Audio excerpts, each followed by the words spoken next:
लोकाचार्याय गुरवे कृष्णपादस्य सूनवे संसारभूवि संदष्ट जीव जीवादवे नमः।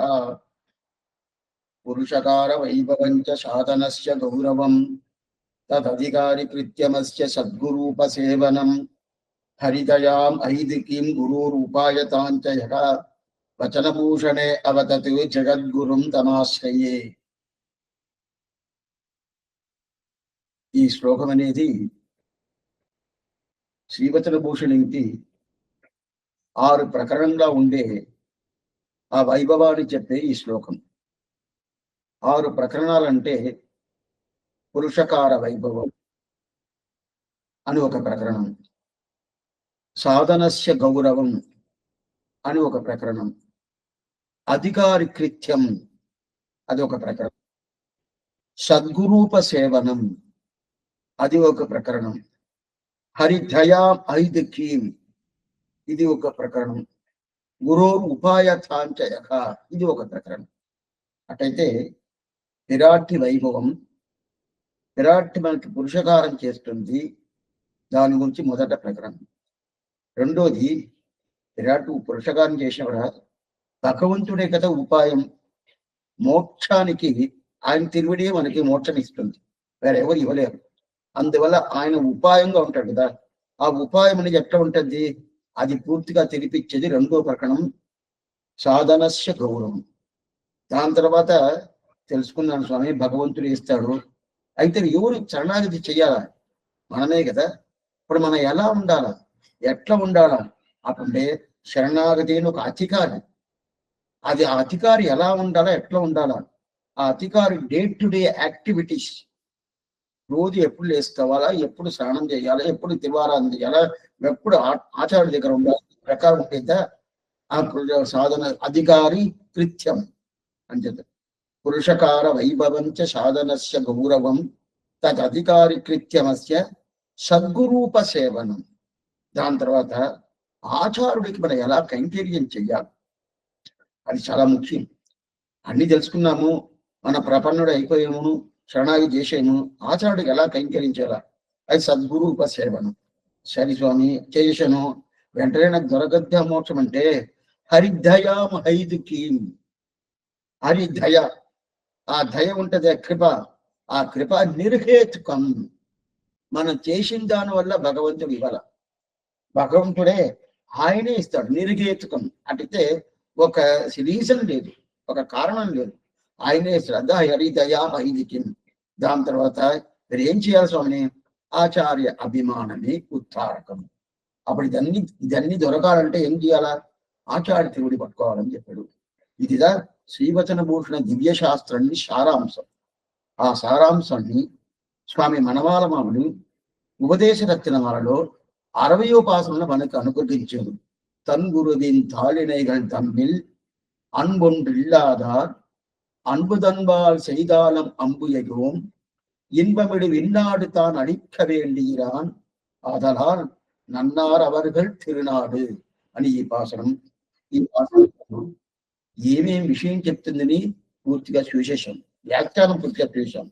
దాని తర్వాత కడాన ஆச்சாரிய சம்பந்தம் கொலையாதே கிடந்தால் என்று தொடங்கி இத்தை ஒழிய பகவத் சம்பந்தம் துர்லபம் என்னும் அளவும் అర్లి செய்த అర్థం ప్రతిపాదింపబడ్డది అని చెప్పి ఆ లాస్ట్ లో 4 సూత్రాల్లో ఏం చెప్తుందో ఆ అర్థాన్ని నేను చెప్పేసానని చెప్పి ఎవరు త్రిలోకంజీయ స్వామి వ్యాఖ్యానం అనుగ్రహించేటప్పుడు ఆ వ్యాఖ్యానం ఈ పాసురానికి ఉపదేశరితమ 60వ పాసురానికి ఆయన అనుగ్రహించాడు. అయితే దాంట్లో ఏమీ చెప్పాల.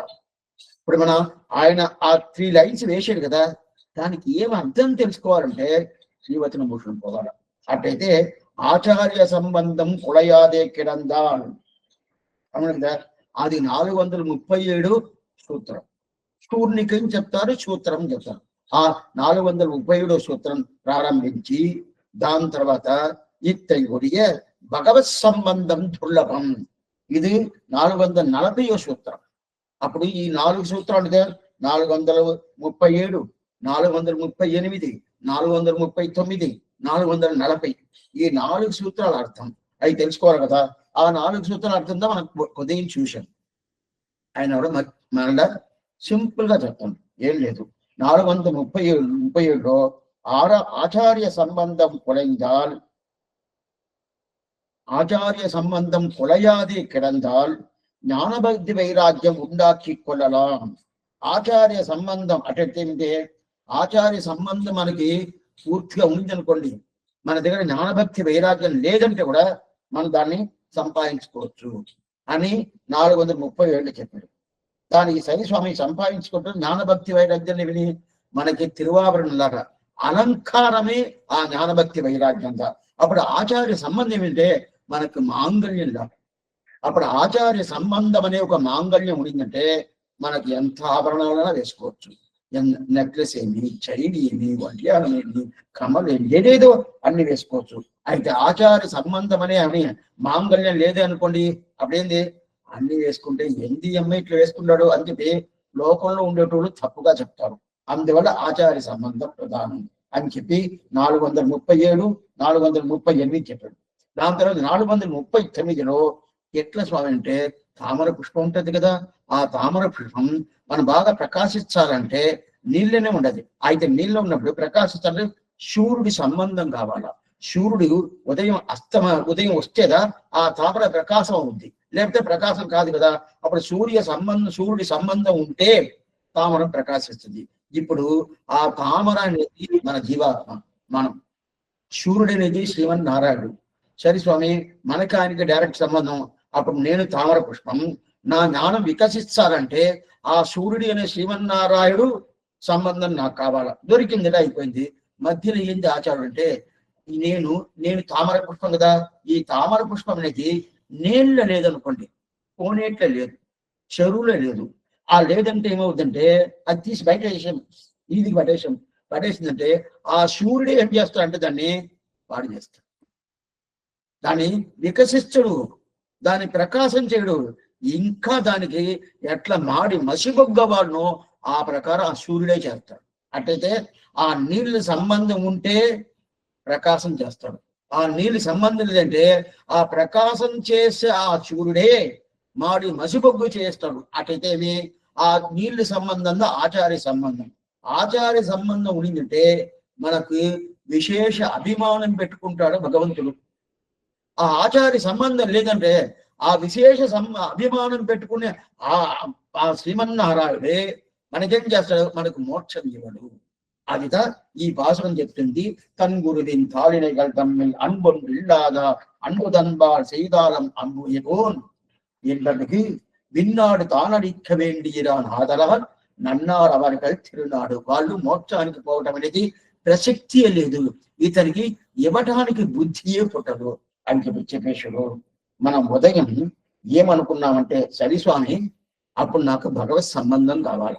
అవును, అప్పుడు భగవత్ సంబంధం ఉంటే ఇప్పుడు నాకు మోక్షం జరుగుతుంది కదా. సరే, అప్పుడు భగవత్ సంబంధం కావాలంటే ఆచార్య సంబంధం కావాలంటున్నారే, ఆచార్య సంబంధం లేకుండా భగవత్ సంబంధం లేదా? దీనిదా మనం ఉదయం నిలిపాము. ఆచార్య సంబంధం లేదంటే భగవత్ సంబంధం లేదా? ఇప్పుడు ఇట్లా పెట్టుకున్నాం, ఒకరికి ఆచార్య సంబంధం లేదంటే అతనికి భగవత్ సంబంధం లేదంటే అట్లా కాదే. భగవత్ సంబంధం ఒకటి లేదు, మార్చి చెప్పేశాను. భగవత్ సంబంధం ఒకటి లేదు కానీ అప్పుడు భగవత్ సంబంధం ఉండాలా, అప్పుడు మోక్షం జరుగుతుంది. అయితే ఆచార్య సంబంధం లేదంటే భగవత్ సంబంధం లేదు చెప్పేశాను. అది కదా. ఇప్పుడు ఆచార్య సంబంధం ఉంటే భగవత్ సంబంధం. దానికి మనం ఎగ్జాంపుల్ ఇస్తేమో తామర పుష్పం, మనం ఆ తామర పుష్పం ఆ నీళ్లు సంబంధం ఉంటేదా శివుడు వికసిస్తాడని చూశాం. అవును, అట్టయితే ఆ నీళ్లు సంబంధంలో ఆచార్య సంబంధం.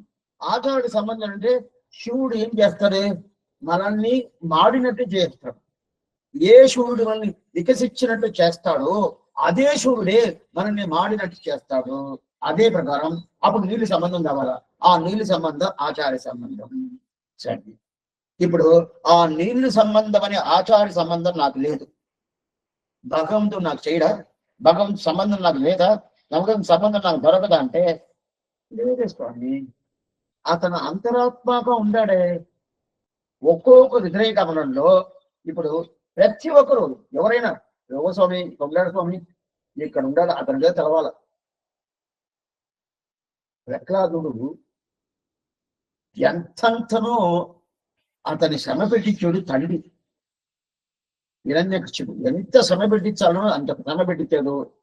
శరీని పెద్ద కొండ అతను ఎంత చేసినా అతను చచ్చిపోడు. ఆయన చంపేదానికి ఏదేది ఈ భారీగా చూసాడు అన్ని చూశాడు. ఆయన పోలేని బలబల తిరిగి వస్తున్నాడు, విషం ఇచ్చాడు, అప్పుడు తిరిగి వస్తున్నాడు ఉంటాడు. ఏం చేసేది అతని కొండ మీద ఇంటి కింద తోచేస్తాం, కొండ మీద ఇంటి కింద తోస్తా అని చెప్పి కొండ మీద తీసుకుపోమని చెప్పాడు. అదే తీసుకుపోయారు. అక్కడికి అట్ట ఇసి వేసేసాడు, ఆ పిల్లల్ని ఇసి వేసాడు. పడిపోవాలి కదా, పడిపోతే ప్రాణం పోద్ది, ఎమిక కూడా దొరకదు. అప్పుడు అతను ఏం చేశాడు, ఆశ్చర్యపడతాడు. ఇట్లా పట్టుకున్నాడు, ఇట్లా పట్టుకున్నాడు. ఎందుకు స్వామి ఇట్లా పట్టుకున్నాడంటే ఇక్కడ కదా హృదయం ఉంటుంది, ఆ హృదయం పోతే నేను చచ్చిపోతాను కదా అందరూ ఇట్లా పట్టుకున్నాడు కాదు. ఇక్కడే భగవంతుడు ఉన్నాడు, అంతరాత్మగా ఉన్నాడు. అతనికి ఏ ఆప్తి రాకూడదు, ఏ ఆప్తి రాకూడదు, ఇట్లా పట్టుకున్నాడు. అప్పుడు ప్రహ్లాదుడికి అంతరాత్మగా ఉండే ఆ భగవంతుడు ప్రతి ఒక్కరికి అంతరాత్మగా ఉంటాడు. అంతర్భవిష్యత సర్వం వ్యాప్య నారాయణ స్థిత. అప్పుడు సంబంధం ఉండదా లేదా? ఉండదు కదా, అంతరాత్మ. అది కాకుండా ఇంకోటి ఏంటంటే ప్రకారం ఉంటది కదా, ఆ ప్రకారంగా ఉంటాను కదా. అది కాకుండా నేను స్వామి, ఎవరు అతని స్వామి, నేను దాసుడు, అతని స్వామి నేను దాసుడు, అది కూడా ఉంటది కదా.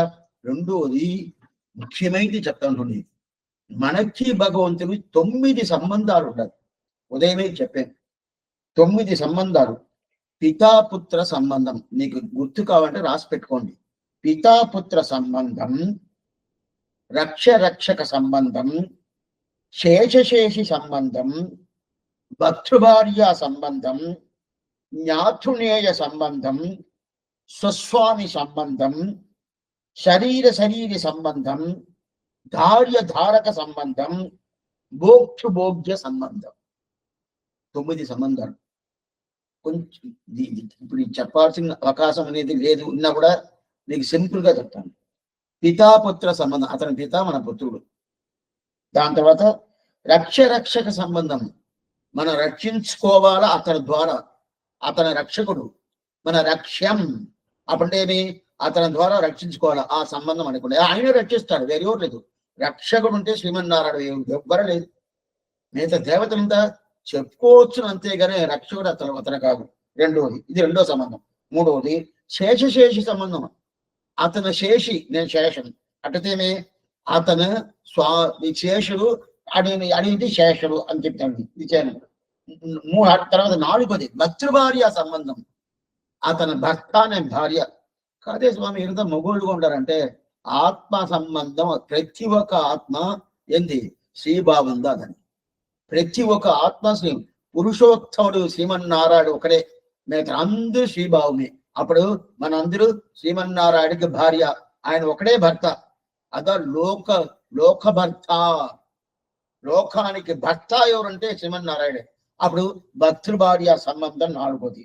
దాని తర్వాత జ్ఞాతృనేయ సంబంధం, ఆయన జ్ఞానకారకుడు, ఆ జ్ఞానం మనకి ఇస్తాడు. అప్పుడు వాళ్ళ ద్వారా ఆయన మాకు చూసాం కదా, ఈ తామర పుష్పానికి సూర్యుడి సంబంధం ఉంటేనే మనకి జ్ఞాన వికాసం అవుతుంది. అప్పుడు జ్ఞాతృ సంబంధం. దాని తర్వాత నీ సొమ్ము అతని స్వామి, నేను సొమ్ము. అటుదే నేను సొమ్ముగా ఉంటాంటే ఈ సొమ్ము అతనిది, ఈ సొమ్ము మంచిది చెడ్డ అంతా అతని దగ్గరే పోతుంది. అందువల్ల ఆయన స్వామిగా ఉంటాడు, నేను సొమ్ముగా ఉంటాను. అప్పుడు స్వస్వామి సంబంధం. దాని తర్వాత శరీరి సంబంధం. శరీరం అంటే తెలిసిన శరీరం, శరీరి. ఇప్పుడు ఈ ఆత్మ ఉంటది కదా, ఈ ఆత్మకి ఇది శరీరం. అప్పుడు శరీరి ఇది ఆత్మ. ఈ ఆత్మ ఈ శరీరాన్ని పెట్టుకుంటాడు. అదే ప్రకారం మన అందరూ భగవంతుడి శరీరం, అతని శరీరి, అతని శరీరి, మనం శరీరం. అప్పుడు శరీరి సంబంధం, ఇది 7వది. 8వది ధారక సంబంధం. ధారకం అంటే మనల్ని అందుకునేది, మన పట్టుకునేది.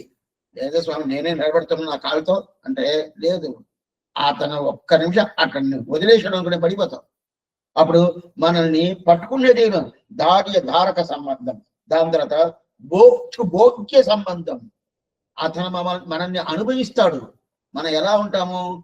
బెల్లం పొంగల్లా ఉంటాము, లడ్డుగా ఉంటాము. అది ఏదేదో ఆ ప్రకారం మనం ఉంటాము. మనల్ని అగమన్నం మనం అన్నంగా ఉంటాము, అతను భోజనం చేస్తాడు. అప్పుడు భోగ్య సంబంధం. 9 సంబంధాలు ఉంటాయి. ఈ 9 సంబంధాలు ఆచార్య సంబంధం ఉంటే ఈ 9 సంబంధాలు వస్తుందంటే ప్రతి ఒక్కరికి ఉండాలి. ఆచార సంబంధం ఉండాల్సిన మళ్ళీ లేదు. ప్రతి ఒక్కరికి ఈ నవవిధ సంబంధం ఒక గ్రంథమే. ఇదే పిల్లలోకాచార్య రాసినాడు, ఎక్సలెంట్ అయిన గ్రంథం. అది ఎట్లా చేస్తారు తెలిసిన, ఒక్కొక్కటిని ఒక్కొక్క క్వశ్చన్ ఎట్లా అకారత్తాడే పితాపుత్ర సంబంధం ధాతు అనే రక్ష దానికి పోవద్దు. ఎందుకు అవుతుంది చెప్తానంటే ఆ ప్రకారం ఉన్నప్పుడు ఇప్పుడు సంబంధం కొత్తగా ఏదో తీసుకొస్తే కదా ఓ ఈ సంబంధం లేదు, ఆచార్య సంబంధం ఉంటేగా భగవత్ సంబంధం చెప్తున్నారు స్వామి. భగవంతుడు నాకు 9 సంబంధం, ఒకటి కాదు రెండు కాదు. అట్లా ఉన్నప్పుడు అతనే అది కాకుండా మన తల్లి చెప్తుంది కదా ఆ భాషణం 28వ భాషణం, ఉందన్నోడు ఉరవేల్ నమక్కింగు ఒడిక్క ఒడియాదు. ఉందన్నోడు ఉరవేల్ నమక్కుంగు ఒడిక్క ఒడియాదు అటంటే ఏంటి ఈ ప్రకారం చెప్తున్నావు, నేను చెయ్యాలా? ఆండాలను చూసి అడుగుతుంది, తల్లిని చూసి అడుగుతాడు కృష్ణుడు, ఎందుకు నేను నీకు చెయ్యాలా? నీకు నాకు ఏం సంబంధం అంటే ఏం సంబంధమా? సంబంధం ఇప్పుడు కాదు, ఎప్పుడుంటే సంబంధం. ఈ సంబంధం నువ్వు పొంగొట్టుకోవాలంటే పొంగటం కాదు, నేను పొంగొట్టుకోవాలంటే పొంగటం కాదు, ఆచారుడు పొంగొట్టుకోవాలంటే పొంగొట్టుకోం కాదు, విరాటీ చేయాలంటే చేయగలడు ఏం కాదు. ఎట్టంటే ఆచారుడు చూసి లేదు ఈ సంబంధం నాకు అక్కర్లేదు, భగవత్ సంబంధం ఆచారుడు ప్రయత్నం చేసి భగవత్ సంబంధం తన అక్కర్లేదు నువ్వు తోసేయచ్చుంటే చేయను కాదు. సరే పిరాటి తోసద్దంటే లేపి వదిలేదే, ఈ సంబంధం కావాలని ప్రయత్నం చేసేదే పిరాటి చేసద్దా? చేయదు. చేసినా కూడా చేయను కాదు. సరే భగవంతుడు చేస్తాడంటే చేయను కాదు, కానీ నేను చేస్తాను నా వల్లనే చేయను కాదు, వాళ్ళ వల్లనే చేయను కాదంటే చేయను కాదు. అప్పుడు ఈ సంబంధం ఎప్పుడు ఉంటుంది, ఇది కొత్తగా వచ్చేది కాదు. ఉందన్నూడు ఉరవేల్ నమక్కింగు ఒడిక్క ఒడియాదు అప్పుడంటే ఆ సంబంధాన్ని కట్ చేయనవద్దంటే కాదు, ఆ సంబంధాన్ని కట్ చేయదు కాదు. అట్లా ఉన్నప్పుడు ఆచార్య సంబంధం ఎందుకు? ఉదయం మీరు ఏదో చెప్పారు స్వామి, ఆచార్య సంబంధం అంటే భగవత్ సంబంధం లేదు, భగవత్ సంబంధం లేదు. 9 సంబంధాలు ఉండాలి, దీనికి ఆచార సంబంధం సంబంధమే లేదు. ఆచారం ఉంటే 9 సంబంధాలా? లేదే. ప్రతి ఒక్కరికి ఉండాలి, అయితే వాడికి తెలవలేదు. అది మీరు ప్రతి ఒక్కరికి 9 సంబంధాలు ఉండాలి. అట్లా ఉన్నప్పుడు ఆచార్య సంబంధం ఏంటి అంటే, ఆచార్య సంబంధం పోయిందంటే భగవత్ సంబంధం పోద్ది అని చెప్తుండారు. ఎట్లా ఎక్కడ పోతుంది? ఈ 9 సంబంధాలు పోద్దా? లేదని చెప్తారా? లేదే. 9 సంబంధం ఉండాలి కదా. అప్పుడు ప్రమాణాలని అట్లా కదా చెప్తుంది. అన్ని ప్రమాణాలు భగవంతుడికి మనకి సంబంధం లేదని అబ్రహ్మాత్మక తత్వం అనేదే లేదని చెప్తుంది. అబ్రహ్మాత్మక తత్వం అంటే ఒక్కొక్క వస్తువులు బ్రహ్మ ఉండాలి, భగవంతుడు ఉన్నాడు. ఏ వస్తువు తీసుకున్నాను అది అచిత్వత్వం అయినా ఉండొచ్చు, చిత్వత్వం అయినా ఉండొచ్చు, ఏ వస్తువు తీసుకున్నా బ్రహ్మ ఉండడు. అట్లున్నాడు ప్రమాణం అని చెప్పినప్పుడు అప్పుడు దీన్ని పెట్టుకొని మోక్షం పోవచ్చు. నీకేం చెప్పారు? భగవత్ సంబంధం కావాలని చెప్పారు. ఉన్నది 9 సంబంధాలు ఉన్నది, దీని మీద మోక్షం పోవచ్చు. అంటే శేషశేషి భావ సంబంధం పోద్దా? పోదు. భక్తృభార్య సంబంధం పోద్దా? పోదు. అప్పుడున్నప్పుడు అది కాకుండా మన దగ్గర ఆత్మగుణాలు ఉండదే. భగవంతుడి దగ్గర మనం పూర్ణంగా ఆయన దగ్గర భక్తి పెట్టుకొని స్వామి నువ్వే నాకు అలాంటి ఒక భక్తి అనేది, ఒక ప్రీతి అనేది మన దగ్గర ఉండాలి. అప్పుడు మధ్యలో ఈ స్వామి ఎందుకు? స్వామి ఆయన అక్కర్లేదు, ఆచారుడు ఎందుకు? ఆయన అక్కర్లేదు కదా. అప్పుడు ఇదంతా ఉన్నప్పుడు మనకు ఆత్మగుణం ఉంటుంది. ఇదంతా అట్టయితే అది కాకుండా భగవంతుని ఆత్మగుణం ఉంటే మనకి మోక్షం ఇవ్వుతాడు. రెండోది స్వస్వామి సంబంధం చెప్పాను కదా, నేను అతని సొమ్ము కదా. బాగా తెలుసుకోండి, చాలా ముఖ్యమైనది ఇది. అతని సొమ్ము, అతని స్వామి. నా సొమ్ము ఏదైనా కనిపించకపోయింది అనుకోండి, నా పన్ను సొమ్ము కనిపించి ఈ ఉంగరం కనిపించకుండా పోయింది. ఎవరు ప్రయత్నం చేస్తారు? ఉంగరం ప్రయత్నం చేయదు. ఎక్కడ పోయింది? ఎక్కడ ఎతుకమ్మా, ఎత్తి నాకు ఉంగరం కావాలా అని చెప్పి ఆ సొమ్ము నేను ప్రయత్నం చేసి ఏం చేస్తాను, ఆ సొమ్ము నా దగ్గర రాకుండా చేస్తానా? ఎట్లా రావాలనో ఆ ప్రయత్నం చేస్తాను. అప్పుడు మనమందరూ సొమ్ముగా ఉన్నాము, అతను స్వామిగా ఉన్నాడు. అతను ప్రయత్నం చేసి నా సొమ్ము అక్కడ ఉండదు, అది నా దగ్గరికి రావాల అని చేస్తాడు కదా. అప్పుడు ఇంత ఉన్నప్పుడు మధ్యలో ఎందుకు ఆచార సంబంధం? మీకు అర్థమయ్యేది అనుకుంటారు. అంటే ఇదంతా తెలుసుకుంటేగా ఆచార వైభవం తెలుసు. మనకి ఆ స్థితికి మనకు పోయిందే లేదు. ఏదో లేస్తాము, గోవింద రామ కృష్ణ శ్రీమన్నారాయణ ఏదో చెప్తాము అంతే, దాంతో మనం నిలబడతాము. ఇది వచ్చి హై ఫిలాసఫీ. ఇది వచ్చి చర్మపర్వం నెట్ అయినది చాలా మందికి తలవనంటుంది. అంటే ఇప్పుడు తగ్గిపోయింది. ఇప్పుడంటే ఒక 200 సంవత్సరం ముందు చాలా మంది చర్మపర్వం నెట్టేలోనే ఉన్నారు. కొన్ని స్వాములంతా ఏం చేస్తారు తెలుసా? శ్రీరంగం పోయారంటే శ్రీరంగంలో అక్కడే నిత్యవాసం చేస్తారు కదా, స్నానం చేస్తారు, నిత్యానుష్ఠానం చేసుకుంటారు, నేరుగా సన్నిధి నిలబడిపోతారు, ఎంబెరుమానాన్ని సేవిస్తారు, తిరిగి వాళ్ళ ఇంటికి వచ్చేస్తారు. ఆమెకు విరాట్ ఉండాలి స్వామి, నమ్మెరుమాను ఉన్నారంటే వాళ్ళు కనిపి చర్మపర్వం నెట్టే. అప్పుడు పోకూడదా? తప్పని చెప్పాలా? ఆ నెట్టేకి వచ్చేసాడు వాళ్ళు. ఆచారుడు తప్ప గతి లేదు. ఇప్పుడు ఆ ప్రకారం కాదు. ఇప్పుడు తిరువేంకటపడి ఆయన ఏడుకొండల వాడికి ఇంత రష్ వస్తుంది కదా, అంత జనాలు సేవిస్తున్నారు కదా, పక్కనే ఎంబెరుమానారు ఏం చేసి ఉండారు. 8 మందిని పోయి సేవిస్తున్నారు. 8 మందిని సేవిస్తున్నారు. మన ప్రత్యక్షంగా తెలుస్తుంది మనకి. అయితే మనం ఏమనుకుంటాము? ఈయన్ని చేవిస్తే చాలు అనుకుంటాము. ఆయన చేవించలేదంటే ఈయన్ని చేవించిన ఫలితమే లేదు. ఆయన ఏం చూస్తాడంటే, నన్ను ఎందుకు చేవిస్తున్నావు? నా తిరుడి స్థానంలో ఉండే ఆచార్యుని సేవించు, నాకు అదిదా ముఖ్యం, నువ్వు నా దగ్గర వస్తే లాభం లేదు అని చెప్తాడు. ఇప్పుడు మన ఇదే చూస్తాం, ఆచార్యుడు చెప్తాడు కదా. అప్పుడు ఆచార్యుడు ఎందుకు స్వామి అట్లా ఉన్నప్పుడు ఎందుకోసం పెద్దగా మధ్యలో ఆయన ఎందుకు మనం చూసుకోవాలా? భగవంతుడు నాకు డైరెక్ట్ సంబంధం ఉండదు. డైరెక్ట్ సంబంధం, ఆ సంబంధం కొత్తగా వచ్చింది కాదు, అనాది సిద్ధం. చూసుకుని అనాది సిద్ధం. ఇప్పుడు నిన్న వచ్చింది స్వామి, రేపు పొద్దేమో ఆ సంబంధం లేదు. దీనికి అంతం లేదు, ఆది లేదు. ఆది అంటే ఎప్పుడు స్వామి స్టార్ట్ అయింది? మనకి భగవంతుడికి సంబంధం ఎప్పుడు ఉంటుంది? ఎప్పుడు స్వామి పోద్ది? అంతం లేదు. ఇట్లాంటి సంబంధం ఉన్నప్పుడు, అయితే ఆ ప్రకారం ఉన్నప్పుడు, అంత ప్రకారం ఉన్నప్పుడు ఎందుకు స్వామి? సరే, అటైతే మనమంతా ముందు ఎట్లా ఉన్నాం చెప్పినా ఇప్పుడు దీనికి సమాధానం చూడాలి. ఇప్పుడు సంబంధం ఉండాలి అంటే భగవత్ సంబంధం ఉంటేదా, ఆచార్య సంబంధం ఉంటేదా భగవత్ సంబంధం చెప్తున్నాడు. అయితే భగవత్ సంబంధం 9 సంబంధాలు ఉండాలి, 1 కాదు 2 కాదు. ఈ 9 సంబంధాలు ఆచార్యుడు వల్ల రాలా, స్వాభావికంగా ఉండాలి, అనాది కాలంగా ఉండాలి, ఎప్పుడు ఉంటుంది. అందువల్ల ఈ సంబంధం కొత్తది కాదు. మనకి తెలవకుండా ఉండొచ్చు, ఎవరో కొత్తగా తీసుకొచ్చి పెట్టారా స్వామి అంటే లేదు.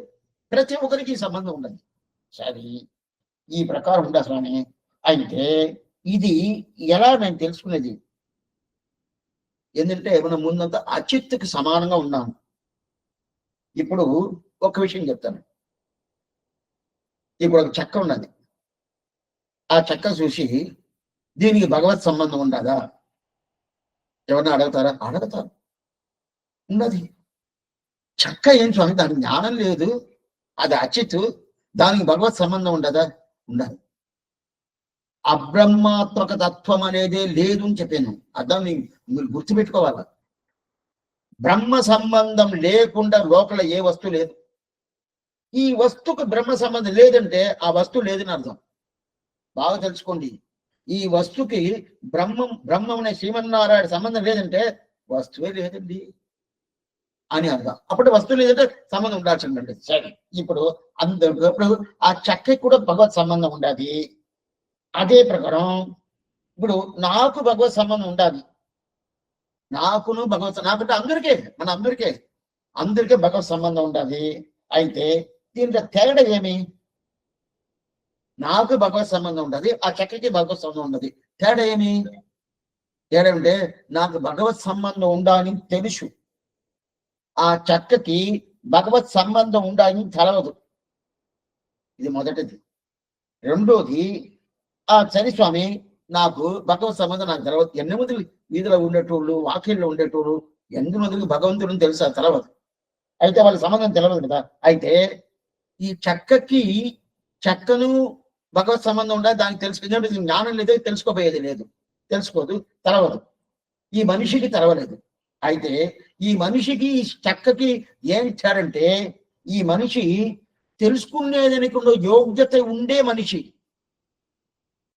మనిషి అయితే జీవాత్మ అంటే జ్ఞానం ఉండేటోడు, అందువల్ల తెలుసుకునేదానికి యోగ్యత ఉండే మనిషి, అందులో ఆయనకి తెలుసుకోవచ్చు. అదే చెక్క ఉంటది కదా, ఆ చెక్కకి యోగ్యత, తెలుసుకునే యోగ్యత ఉండదంటే లేదు. ఇప్పుడు ఒక ఆచార్యుడు వచ్చాడు, స్వామి నేను చెక్కకి జ్ఞానం చెప్పిపోతాను, ఉపదేశం చేయిపోతాను, ఉపదేశం చేసి అతను మోక్షం తీసుకోపోవాలి అని చెప్తే, ఏం ఉపదేశం చేస్తాడు, ఏం చేస్తాడు, ఆ చెక్క అయినా తీసుకుంటుందంటే, ఏం ఉపదేశం చేసినా చెక్క తెలుసుకుంటుందా? తెలుసుకోదు, చెక్క తెలుసుకోదు. అయితే అదే ఆచార్యుడు ఒక మనిషి దగ్గర వచ్చి, ఈ ప్రకారం ఉపదేశం చేసిన అనుకోండి, చేసాడంటే చేస్తే యోగ్యత తీసుకునేదానికి, అది తెలుసుకునేదానికి ఉండే యోగ్యత ఉండాలి. చేసేదనుకునే చేసేస్తే అప్పుడు తెలుసుకున్నా అంటే, ఉపదేశం చేస్తే పూర్తిగా తెలుస్తుందంటే అప్పుడు తెలుసుకోరా స్వామి అంటే, దాంట్లో తెలుసుకుంటారని పూర్తిగా చెప్పనవద్దు. కొన్ని మందిని తెలుసుకోవచ్చు, కొంతమంది తెలుసుకోకపోవచ్చు. ఏం లేదు, ఎవరు ఇప్పుడు తప్పుగా తీసుకోవచ్చు, కాలక్షేపం వింటారు. అందరికీ ఒకే విధంగా అర్థమవుతుందంటే లేదు. కొంతమంది బాగా అర్థమవుద్ది, కొంతమందికి ఏదో అర్థమవుద్ది. స్వామి కొన్ని అంతంటే అర్థం కాలేదు స్వామి, వాళ్ళని మనం తప్పు చెప్పని కాదు. అయితే అదేదో ఇప్పుడు చెప్తున్నాను.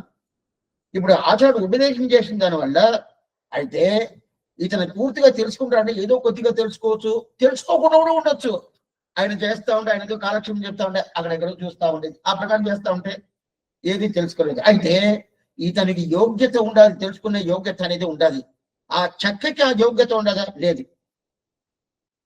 ఆ గొంగుడు అంటే చాలా మందికి భగవత్ సంబంధం తెలుసుంటే తెలవదు.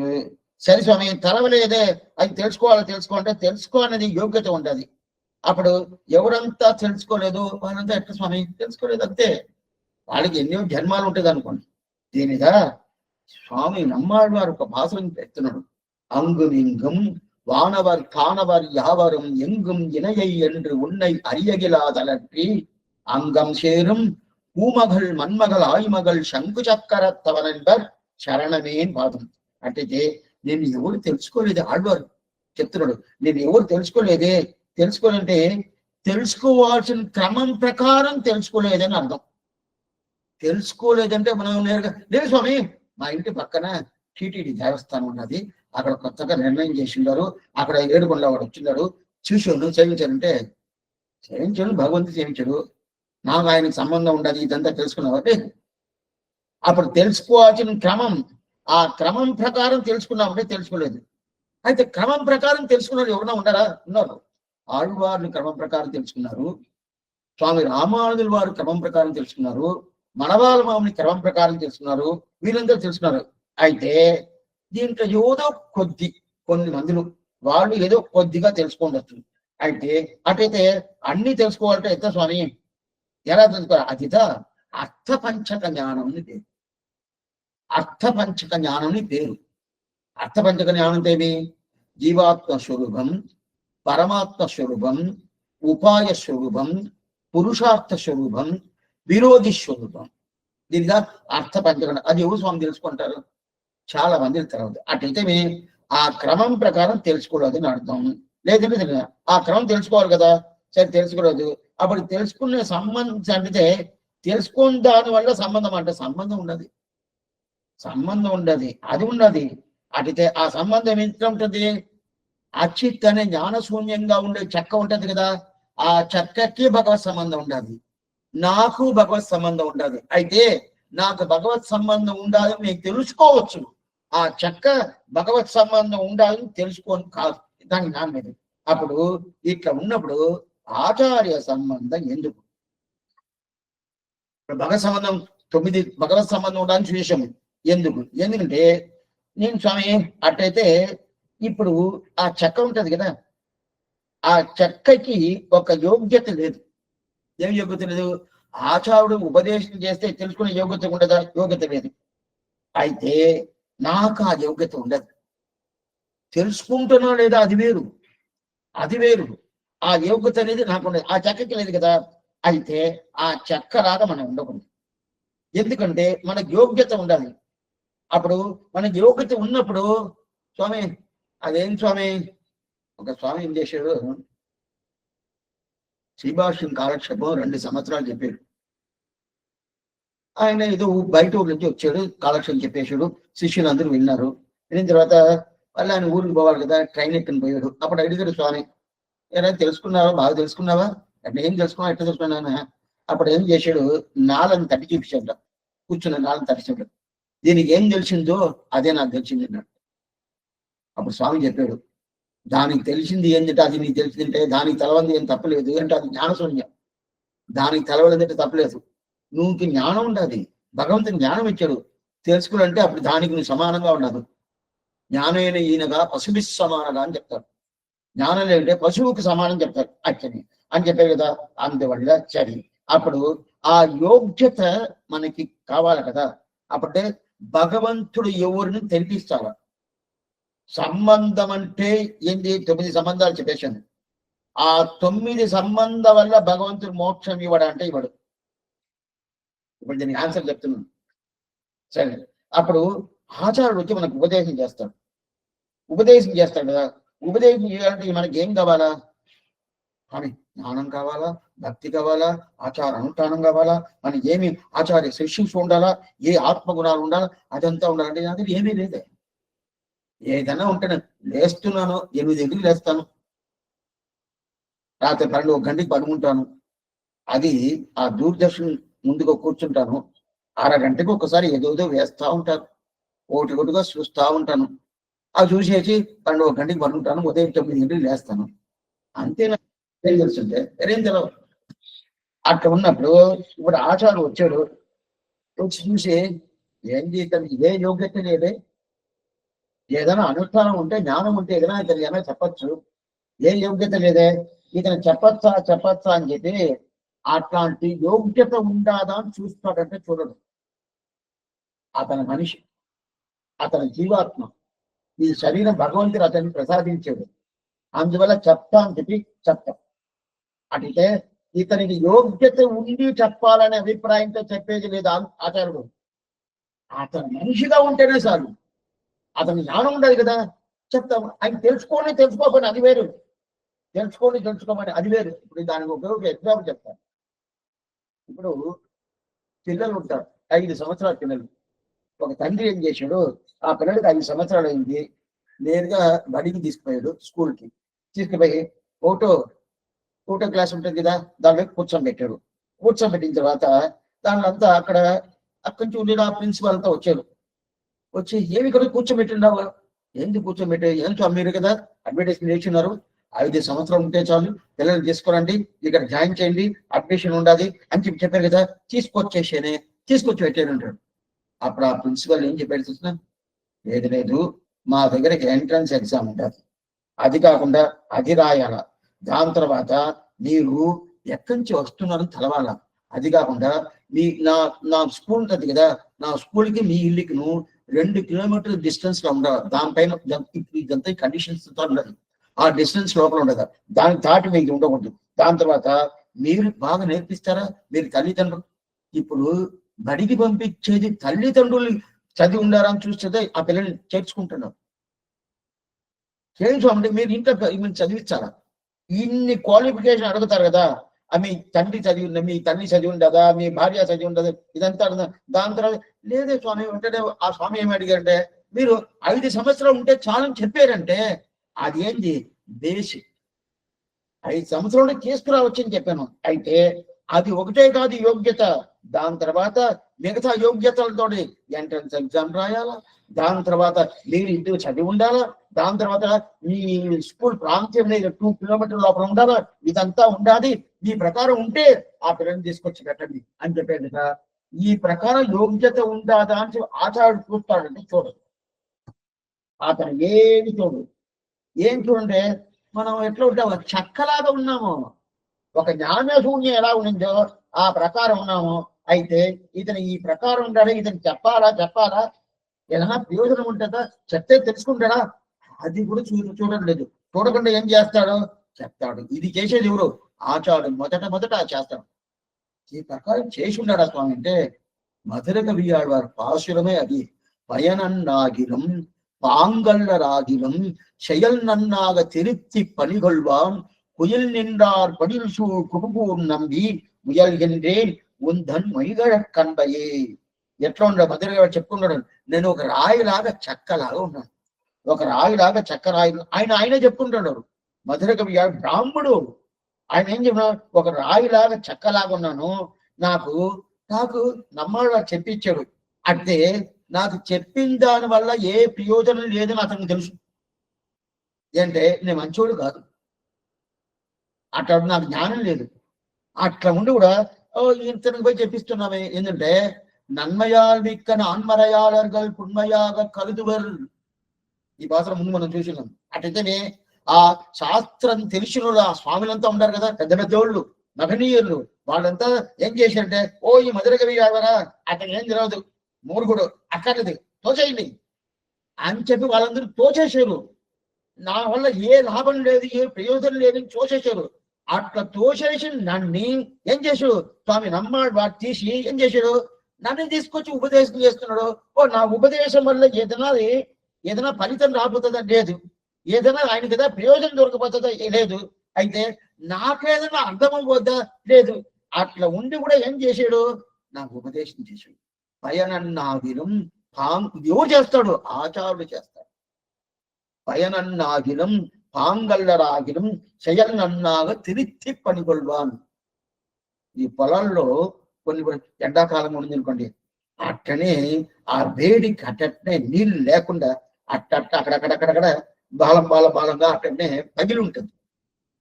కానీ నీళ్లు పోస్తేనే నీళ్ళు కనిపించకుండా పోతుంది, అంత నీళ్ళు ఈడ్చుకుంటుంది. ఆ ప్రకారం ఉనిందంట మధుర కవి హృదయ రమణ. దాన్ని ఏం చేయలేదు, పొలాల్లో నీళ్లు పోసి ఊరికే దానికి ఏమేం చేయాలో చేసి దాంట్లో ధాన్యాలు పండిస్తే ఎట్టనో ఆ ప్రకారం ఏం చేశాడు, నాకు నమ్మాడు వారు నిర్హేతుకంగా నాకు ఉపకారం చేశాడు. ఇప్పుడు భగవత్ సంబంధం ఉంటే కూడా ఆచార్యుడు వచ్చి అది చెప్తేనే మనకు భగవత్ సంబంధం ఉండాలని తెలుస్తుంది. ఇప్పుడు మొదట నేను ఏం చెప్పాను, 9 సంబంధాలు అని చెప్పాను కదా.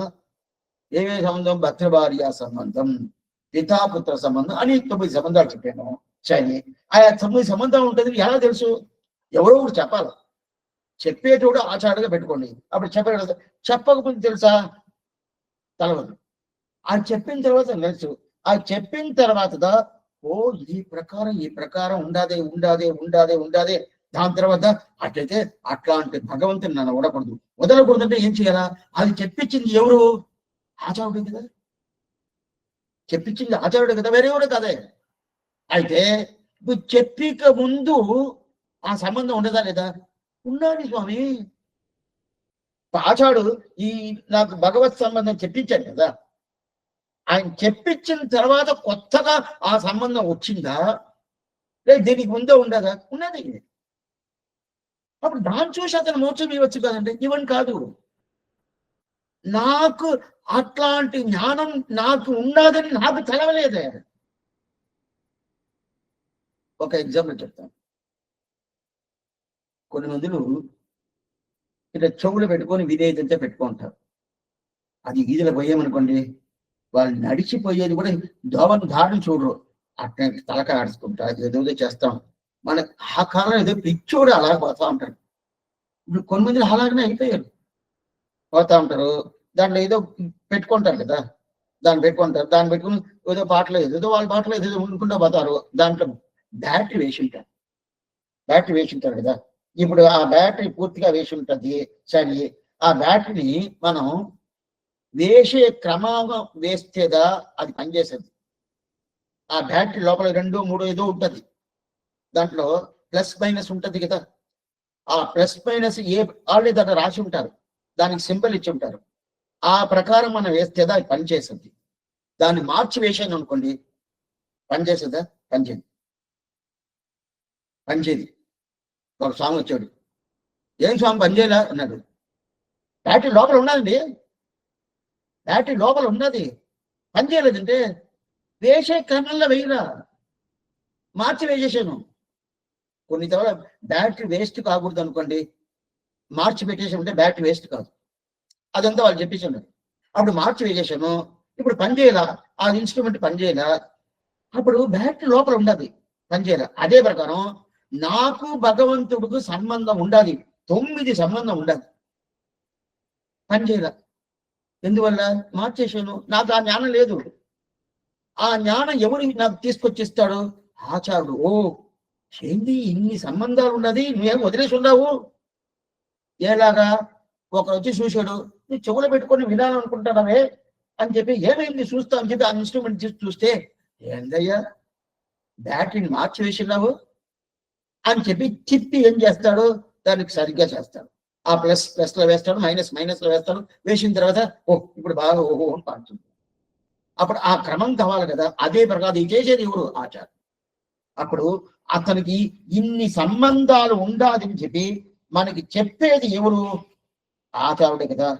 అప్పుడు ఆచారం వచ్చి చెప్పలేదంటే మనకి భగవంతుడికి మనకి సంబంధం ఉండాలని మనకు తెలుసా? సంబంధం ఉండాలి, మనకి తెలవదు. ఇది చాలా సూక్ష్మంగా వినాల. మళ్ళా రికార్డింగ్ వచ్చింది, మళ్ళా వేసి వినండి.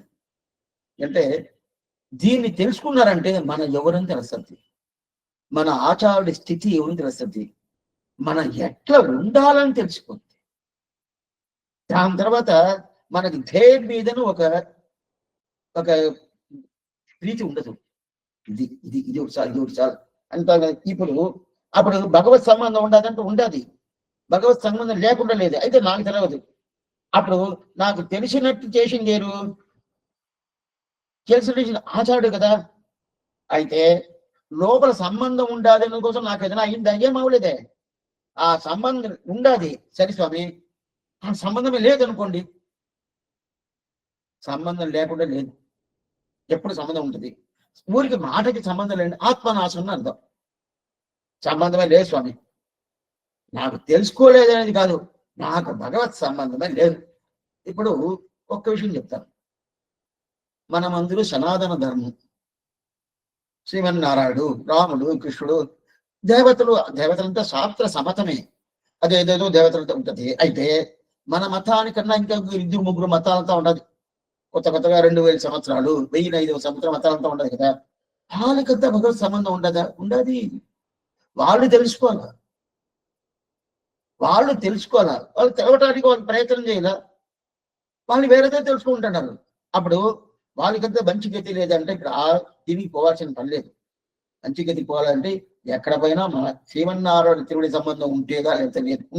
అట్లా ఉన్నప్పుడు ఇప్పుడు నాకు సంబంధమే లేదంటే ఆత్మనాశనం అర్థం. అప్పుడు ఆత్మ సత్తు అంటే సత్తు అంటే భగవంతుడు ఆత్మ లోపల ఉంటేగా. అబ్రహ్మ చెప్పాను, అబ్రహ్మాత్మక తత్వం అనేదే లేదని చెప్పాను. అప్పుడు లోపల ఉండాలి కదా. అప్పుడు లోపల ఉంటేదా అది, లేదంటే ఏది ప్రయోజనం లేదు. అయితే ఆయన ఎప్పుడు లోపలనే ఉంటాడు. ఆయన చేసే పని ఆయన తగ్గించుకునేదే లేదు. మనం ఉండేస్తాము. అతన్ని తెలుసుకోకుండా పోని ఏంది 9 సంబంధాలు తెలుసుకోకుండా పోని మనం లోపల ఎప్పుడనే ఉంటాము అని చెప్పి అంతరాత్మగా పూర్తిగా అంతర్బహిర్గతస్తర్వం వ్యాప్య నారాయణ స్థితంగా ఉంటాడు. అయితే ఆయన ఒత్తుల్లో ఉంటాడు కానీ మనం తెలుసుకున్నామంటే తెలుసుకోలేదు. అయితే ఆయన ఉంటేదా నేను ఉంటాడు. నేను అడిగి మాట్లాడుతున్నాను, లోపల ఆయన ఉన్నాడు. మీరు వింటున్నారు, లోపల ఉన్నారు. లోపల ఆయన లేదంటే స్వామి లేదు, ఏది లేదు, మాటలు లేదు, నేను లేదు ఉంది. అట్లా ఉన్నప్పుడు అది అయిపోయింది సరే, ఆ ప్రకారం ఆయన చెబుతుంది. అప్పుడు ఆయన ఉంటుందా శబ్దాలు, సరే స్వామి దీనికి ఆయన లేదంటే అనర్థమైపోద్ది కదా. దీనికి కదా ఆచార్యుడు చూశాడు. ఏం చూసండి, అతను తెలుసుకోలేదే, అయితే తెలుసుకున్న యోగ్యత ఉండాదే, ఇదా ముఖ్యం. ఈ చెక్కకి తెలుసుకున్న యోగ్యత ఉండదా? లేదే. చెక్కకు ఉపదేశం చేస్తాను, చెక్క లేచి వచ్చి ఆయన చేస్తుంది, చరణాయి చేస్తుంది అని ఏం చేయదు. అట్లనే ఉంటుంది. ఈ పక్క పెడితే ఎట్లా ఉంటుంది, ఆ పక్క పెడితే అట్లా ఉంటుంది. అయితే మనం అట్లా కాదే, కొంచెం కూర్చొని కాలక్షేపం ఉందంటే అని చెప్పేది. పద్మాసనం వేసుకొని కూర్చొని కాలక్షేపం ఉంటే ఎప్పుడు గుర్తుందండి, కాలు ఈ పక్క పెట్టుకుంటాను, ఆ పక్క పెట్టుకున్నాను. చార్లు కూర్చొని కాలక్షేపం ఉంటే దీన్ని అప్పుడు కూడా కొన్ని మంది నెప్పుకుంటారు, మనం మార్చుకుంటాం. చక్కదంత చేసేద్దా, చేయదు కదా. అందువల్ల ఏమవుతుంది, ఇప్పుడు ఈ భగవత్ సంబంధం అనేది ఆచార్యుడు చెప్పలేదంటే మనకు తెలుసా. ఇప్పుడు అటైతే ఆయన చెప్పేదాకా మనకు తెలవదు. దీన్ని తెలిసిన తర్వాత సరే ఆచార సంబంధం వదిలేసి, సరే స్వామి భగవత్ సంబంధం వచ్చేసింది కదా, అప్పుడు భగవత్ సంబంధం వచ్చేసిన తర్వాత ఇంకా నాకు ఆచార సంబంధం అక్కర్లేదు, వదిలేస్తాను, ఇట్లా మాట్లాడతాం. భగవత్ సంబంధం దొరికేసింది, ఆచార్యుడు ఏదో ఉపదేశం చేశాడు, ఇంతవరకు నాకు తెలవదు, తెలుసుకున్నాను. ఇప్పుడు ఆచార సంబంధం లేదే, వద్దే అనుకుంటే ఆచార్య సంబంధం ఉందంటే ఆ భగవత్ సంబంధం ఉంటుంది. ఆచార్య సంబంధం లేదంటే భగవత్ సంబంధం ఉండదు. భగవత్ సంబంధం ఉంటుంది. ఇప్పుడు ఒక సందేహాలు వస్తుంది. ఇప్పుడు ఒక సందేహం, ఆచార సంబంధం లేదంటే భగవత్ సంబంధం తెలుసుకొని కాదని చెప్పారు. సరే స్వామి నేను భగవత్ సంబంధం తెలుసుకోవాలి కదా, అంతే కదా, ఏదో ఒక రూపంలో తెలుసుకుంటాను. ఆచార్య సంబంధం ఉంటేనే భగవత్ సంబంధం తెలుసుకోవాలా? కొంతమంది వ్యతిరేకంగా అది మాట్లాడతారు. తడద్ధం ఉండదు. ఆ కాలం నుంచి ఈ కాలంలో అందరూ ఉంటారు. అంటే ఆపోజిట్ గా మాట్లాడాలి అనే ఒక అభిప్రాయం కొంతమంది పెట్టుకుంటారు. ఏం చెప్పాడు దానికి ఆపోజిట్ గా క్వశ్చన్ అడుగుతాం, తప్పేం లేదు, అడగచ్చు. అయితే ఏ కాలక్షేపం పూర్తిగా అర్థం చేసుకొని అడగాలి. ఇప్పుడు ఒక అతను అన్నమాట ఆచార్య సంబంధం ఉంటేదా భగవత్ సంబంధం నేను తెలుసుకోవాలా? అక్కర్లేదే. ఆచార్య సంబంధం లేకుండా నేను భగవత్ సంబంధం తెలుసుకుంటాను, తెలుసుకోనే కాదు. ఇది ముఖ్యంగా తెలుసుకోవాలి. ఆచార్య సంబంధం లేదంటే భగవత్ సంబంధం తెలుసునంటే తెలవనే తెలవదు, తప్పకుండా తెలవదు. అంటే ఒకరు ఉపదేశం చేస్తేనే భగవత్ సంబంధం తెలిసే కానీ ఉపదేశం చేయలేదంటే అది ఎలా తెలుస్తుంది? అట్లాంటి నమ్మాలి వారే ఆయన అవతారం చేశాడు. చేనమొదలియారు వచ్చి ఉపదేశం చేశాడు. దాని తర్వాత పెరుమాళ్ మయూర మదిలో మరులేనండి అన్ని చేశాడు. అందువల్ల ఆయన తెలుసుకున్నాడు. అప్పుడు ఉపదేశం చేయలేదని తెలుసుకోను కాదు కదా. అప్పుడు ఆచార్య సంబంధం ఒకరు ఉపదేశం చేసే కావాలా, ఆ ఉపదేశం చేస్తేగా భగవత్ సంబంధం మనకు ఉండాలని తెలుస్తుంది. లేదంటే భగవత్ సంబంధం కలవదు. దీన్ని బాగా గుర్తుగా పెట్టుకోండి. ఎందుకు ఈ మాట చెప్తున్నా అంటే, నాకు ఆచార్యుడు అక్కర్లేదండి, నేనుగా స్వయంగా తెలుసుకుంటాను. పుస్తకాలు చాలా ఉండాలి, కొన్ని విషయాలతో నేను అప్పుడప్పుడు చెప్తానే ఉంటాను. అన్నిటికీ ఇప్పుడు పుస్తకాలు వచ్చేసింది. అయితే కొన్ని విషయాలతో పుస్తకాల్లో రాయి, కాలక్షేపం ద్వారా ఒక ఆచార్యుడు చెప్పటం నేను వినటం, అప్పుడుదా అది పూర్ణత్వం అవుతుంది.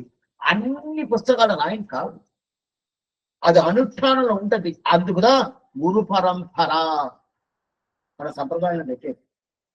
ఆయన లక్ష్మీనాథ సమారంభం నాథయాం మధ్యమాం అస్మదాచార్య పర్యంత వందే గురు పరంపర ఇది పెట్టేది. అప్పుడు ఆచార్యుడు తెలిపించలేదే భగవత్ సంబంధం మనకి తెలవదు. అప్పుడు భగవత్ సంబంధం తెలవదు. భగవత్ సంబంధం తెలవలేదంటే మనకు మోక్షం ఇచ్చేది ఎవరు? ఉపాయంగా ఉండేది ఎవరు? భగవంతుడే కదా. అప్పుడు భగవంతుడు ఉపాయం ఉన్నప్పుడు ఆయన ఏం చూస్తున్నాడు? ఓ నా తెలుగుడు పట్టుకుంటున్నాడా, నాకు చెన్నాయి చేస్తున్నాడు, అది అది ఎక్స్పెక్ట్ చేస్తాడు కదా. అప్పుడు అది లేదంటే ఎలా ఇస్తాడు? నా దగ్గర ఏదే లేదే, ఏదే లేదే. లేదు స్వామి 9 సంబంధాలు ఉన్నాయంటే నీకు తెలవలేదే, ఆచారుడు చెప్పలేదు, నేను తెలవలేదు. తెలవకుండా ఎలా ఇస్తాడు? ఇవ్వడు కదా. ఎట్లా ఇస్తాడు? మనం ఏమనుకుంటామో, ఆయనకి తెలిసిన సంబంధాన్ని పెట్టి ఇవ్వడు అంటే ఇవ్వడు.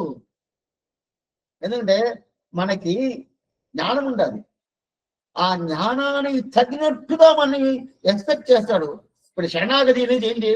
జ్ఞాన కార్యం. త్వమేవ ఉపాయ భూతోమే భవ, ఇది ప్రార్థన మతి. మతి అంటే బుద్ధి విశేషాలు. ఆ జ్ఞాన కార్యం శరణాగతి. శరణాగతిని చేసేది కాదు, అప్పుడప్పుడు చెప్తానే ఉంటాను. అప్పుడు మనకి జ్ఞానం ఉండాలి. అదే ఈ చెక్క శరణాగతి చేసొద్దండి. చెక్క శరణాగతి చేస్తేడా నేను మోక్షాన్ని తీసుకుపోతాను చెప్పండి కాదు, ఆయన ఇష్టంగా తీసుకుపోతాను. అలా తీసుకుపోయాడు, తీసుకుపోయాడు. ఎక్కడ తీసుకుపోయాడు? కృష్ణావతారంలో గది పాండవుడు ఇతను దొంగలిచ్చాడు. ఎక్కడ కావాలి వీళ్ళంటే ఎక్కడెక్కడ దొంగలిచ్చాడు, వెన్న తినడం తినేశాడు, పట్టుకొని వచ్చేసాడు. అందరూ గోపికలు అందరూ అదో పరిగెత్తున్నాడు, పట్టుకో తీసుకుపోయి వాళ్ళ అమ్మ దగ్గర తీసుకుని యశోద దగ్గర తీసుకుని ఇస్తాను చెప్పి పట్టుకుని కబకబని పరిగెత్తా వచ్చి ఈ గది పాండవు ఇంట్లో వచ్చి దాముకున్నాడు. అక్కడ లోపల ఎక్కడంటే నాకు వచ్చేసారు, వాళ్ళు పట్టణం వస్తున్నారు, నేను ఏం చేయాలని కూడా నన్ను ఎక్కడన్నా సైడ్ లో పెట్టేసాయి అని చెప్పి గది పాండవు దగ్గర అడుగుతున్నాను. అప్పుడు ఏంటి, ఇదో కుండ, నేను ఇప్పుడే కుండ ఇప్పుడు బోలిచ్చాను, ఆ కుండ అడుగున లోపల పోన్నాడు. చనిపోయి దాక్కున్నాడు. అప్పుడు వచ్చి దిగారు, కనిపించరా. ఇక్కడ వచ్చాడు, ఆయన ఎవరు రాలేదే, అబద్ధం చెప్పాడు. గది పాండవుడు వచ్చాడు, అబద్ధం చెప్పాడు. అబద్ధం చెప్పితే వాళ్ళందరూ పోయాడు. పోయిన తర్వాత ఏం చేశాడు, నన్ను బయట వదిలిని చెప్పాడు కృష్ణుడు. ఇతను ఏం చేయాలి? బయట వదిలేయాలి కదా. నాకు ఇచ్చేది ఇవ్వు, నన్ను వదలుతాన్నాడు. నాకు ఇచ్చేది ఇవ్వు, నేను నిన్ను వదలుతాన్నాడు. నీకేం నేను ఇచ్చేది? నన్ను రక్షించేదాని కోసం నేను నీ దగ్గర వచ్చేసాను. నాకే ఏం లేదు, నేను నీకు ఇచ్చేది లేదు. నువ్వు ఎవరని నాకు తెలుసు, నాకు ఇచ్చేది ఇవ్వు, నాకు ఇస్తాను. ఏం కావాలని? నాకు మోక్షం కావాలని ఇచ్చేసాడు. అలాంటి మోక్షం ఎవరికీ ఇచ్చినాడు? అతను దొంగలిచ్చేసి వచ్చి దాముకునేదానికి వచ్చించుకుని అతను ఏదో కుండలో దోపితే అదేం చేశాడు? నాకు మోక్షం కావాలని సరే ఇచ్చేసాడు. సరే తెలిసి నేను ఇచ్చేస్తానని చెప్పారు కదా, తెలిసి ఉన్నాడు. నేను ఇప్పుడు తెరవను, నా కుండ కూడా నువ్వు కుండలో దూరుకున్నావు, అక్కడ కదా ఉన్నావు, ఆ కుండ కూడా నువ్వు మోక్షం ఇవ్వరన్నాడు. ఇప్పుడు ఇచ్చేసాడు, కుండ కూడా మోక్షం ఇచ్చేసాడు. ఇప్పుడు మనం ఒకటి అడుగుతాము, ఇతను మోక్షం కావాలని ప్రార్థన చేశాడు గది పాండవుడు. కుండ ప్రార్థన చేసిందా? ఆచిస్తే దాని జ్ఞానమే లేదు. అయితే ఆ కుండకి ఎలా ఇచ్చాడంటే ఈ గది పాండవుడి సంబంధం ఉండదు కదా, తెలుసుకో. ఆ గది పాండవుడి సంబంధం లేదంటే ఆ కుండ మోక్షం పోయి ఉంటుందా? మనం ఇప్పుడు మోక్షానికి పోయినడం ఆడ కుండ ఉంటుందంట. మన పూర్వాచార్యులు చెప్తారు, పోయి చేయించంట. అప్పుడు ఎందుకంటే అచిత్ కూడా మోక్షం సంబంధం. అయితే ఇప్పుడు అచిత్కి చెట్టుకి మోక్షం ఇచ్చిండు బిల్లు. నా అప్పుడప్పుడు చెప్పినాను. అట్లా ఉన్నప్పుడు ఇప్పుడు ఏమైందంటే ఆయన ఉపాయంగా లేదే, మనకు ఆ సంబంధం జ్ఞానం లేదు కదా. ఆ సంబంధం జ్ఞానం ఏంటి, ఎలా వచ్చేది? ఎందుకంటే ఆయనకి నాకు సంబంధం తెలవలేదు కదా. అందువల్ల ఇది మొదటిది ఇది పెట్టుకోండి. దీని అట్లనే మీరు గుర్తుగా పెట్టుకోవాలా. రెండోది ఆచార్య సంబంధం ఉండాలి. ఇంతవరకు లేదని చూసాము, లేదని చూసిన దాని వల్ల ఇవ్వడని చెప్పేశాడు. ఆచార సంబంధం ఉండాలి. ఆయన నాకు ఉపదేశం చేశాడు, ఇది ఉపదేశం చేశాడు. ఆచార్య దగ్గర పొయ్యను ఉపదేశం చేశాడు. అయితే నేను వినలేదు. అప్పుడు వినలేదంటే దొరకద్దా? ఆచార్యుడి సంబంధం ఉండింది. అయితే ఆయన చెప్పిన ఉపదేశాన్ని నేను వినప్పుడు ఏం చేశాను? వచ్చేసాను. ఆ కాలక్షేపంగా నేను వదిలేశాను కదా. ఇప్పుడు నాకు భగవత్ సంబంధం తెలవటం తెలుసుందంటే తెలవదు. అక్కడ ఆచార సంబంధం లేని దాని వల్ల భగవత్ సంబంధం తెలవదు, అందువల్ల మోక్షం ఇవ్వలేదని మొదటిది చెప్పేశాను. రెండోది ఆచార సంబంధం ఉన్నది, అయితే ఆయన ఉపదేశం నేను తీసుకోవాలా, ఆయన కాలక్షేపంగా నేను పోలేదు. ఇప్పుడు నాకు భగవత్ సంబంధం తెలవదు. ఎప్పుడు నువ్వు కాలక్షేపం పోతే కదా తెలుసు, తెలవదు. ఎప్పుడు తెలవదు కదా నాకు మోక్షం ఉండదు అంటే లేదే, ఎవరు ఇది దానికన్నా మోసం. అంటే అక్కడ ఆచార్య సంబంధం లేదనేది డైరెక్ట్ గా తెలుస్తుంది, లేదంటే మోక్షం లేదు తెలిసిపోతుంది. సంబంధం ఉండి కూడా ఇక్కడ లేదని చెప్పాలి, ఎందుకంటే ఆ ఉపదేశం తీసుకోలేదు. సంబంధం ఉంటే ఒకటే చాలు, సంబంధం ఒకటే ఉంటే చాలు. అది తీసుకోవాలి కదా, అది తీసుకోలేదు. అటైతే ఏమి పక్కనుండే చెక్క అది ఏం తెలుసుకోలేదు, నేనేం తెలుసుకోలేదు అని చెప్పినట్టుగా ఉండదు. అంటే ఆచార్య సంబంధం ఉండాలని చెప్పుకొని ఆయన ఉపదేశం తీసుకోలేదు కదా. అయితే ఆ చెక్క ఎట్లా తెలుసుకోలేదు, అదే ప్రకారం నేను తెలుసుకోలేదు. ఒక ఆయన చెప్పాడు, పక్కింటి ఆయన ఏం చెప్పాడంటే, ఆ చెక్క తెలుసుకోలేదు ఎవరు తప్పు చెప్పరు, నీకు జ్ఞానం ఉండాలి, బుద్ధి ఉండాలి, నువ్వు తెలుసుకోలేదంటే కదా నీకు తెలుసుకున్న యోగ్యత ఉండాలి. ఆ తెలుసుకున్న యోగ్యత ఉన్నప్పుడు తప్పు నీ మీద వస్తుంది. చెక్క చూడండి, ఇంత దూరం కాలక్షేపం చెప్పాను, నేర్చుకునే లేదు, ఎవరు చెప్పరు. ఇంత దూరం కాలక్షేపం చెప్పి ఒక్కటి కూడా తెలవలేదు, నీ మీద తప్పు చెప్తారు కదా. అప్పుడు ఆచార్య సంబంధం ఉంటే కూడా ఆ ఉపదేశాన్ని నేను చూడకుండా వదిలేశానంటే నాకు మోక్షం జరగదు. ఇది రెండు. మొదటిది ఆచార్య సంబంధమే లేదు, మోక్షం లేదు. రెండోది ఆచార్య సంబంధం ఉన్నింది, అయితే నేను గమనించలేదు, నాకు అంత శ్రద్ధ లేదు. ఇదంతా మీరు గుర్తుగా పెట్టుకోవాలి. నేను ఏం చెప్పని వస్తున్నాను తెలుసుకోవాలి. కొన్ని విషయాలతో డైరెక్ట్ గా చెప్పని కాదు.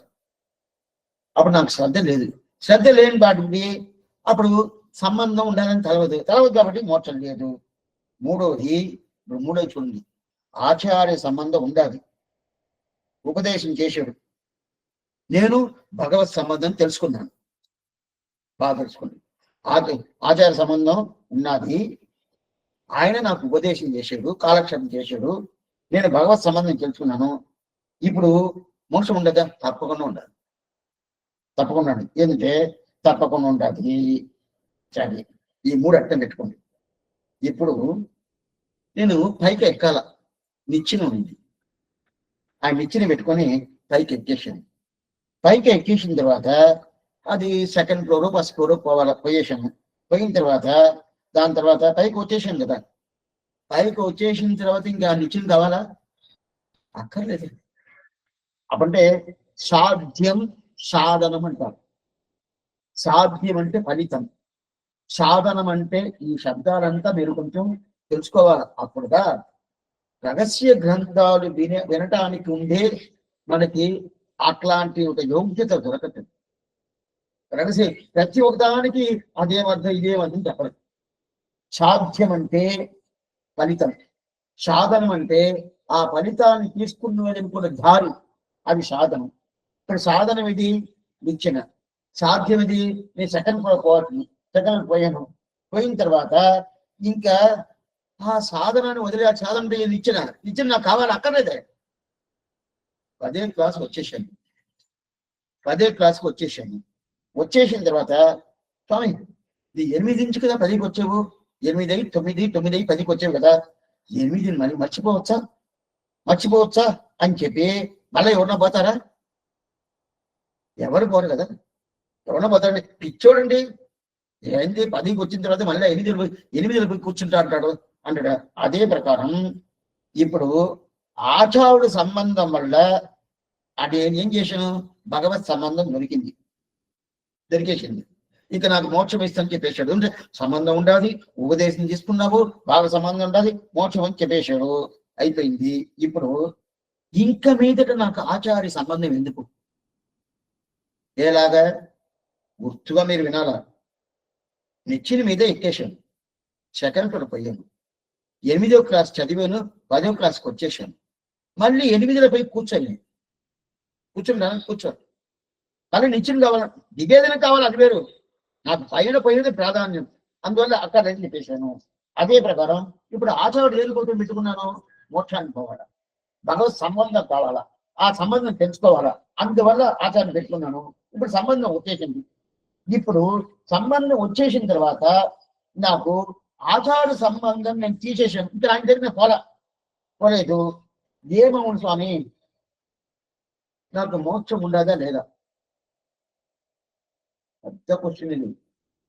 కొన్ని మంది ఈ రాళ్ళు చేస్తారు. ఏదో కొన్ని ఏం చేస్తారంటే రోజు డబ్బు అప్పులు అడగతారు ఒకటి, రోజు వాళ్ళకి పోతా ఉంటారు. ఈ రోజు రా, రేపు రా, ఎల్లుండి రా అని చెప్తా ఉంటారు. ఏదో 3 రోజులు ఇచ్చేసాడు, మళ్ళీ రోజు పోతా ఉంటారా? అవును. అదేంటి ఆయన ఇచ్చేసాడు, ఇంకా ఆయనే రావాలి మన దగ్గరికి, తీసుకోవాలి కదా. అప్పు ఇచ్చింది నీకు, అప్పు ఇచ్చినోడుగా ఇంకా తీసుకోవాలని చెప్పి, ఎప్పుడు ఇస్తావయ్యా, ఎప్పుడు ఇస్తావా, ఇంకా ఇవ్వలేదా అని చెప్పి అడుగుతారు. అదే ప్రకారం ఇప్పుడే ఆచార సంబంధం ఎందుకు వదలం, నాకు మోక్షం కావాలా, భగవత్ సంబంధం కావాలా, మీరే కదా చెప్పారు. ఆచార్య సంబంధం ఉంటేదా భగవత్ సంబంధం, అందువల్ల ఆచార సంబంధం ఉన్నింది, భగవత్ సంబంధం దొరికింది, ఇంకా నాకు మోక్షం దొరకబోతుంది, ఇంకా నాకు ఆచార సంబంధం అక్కర్లేదు కదా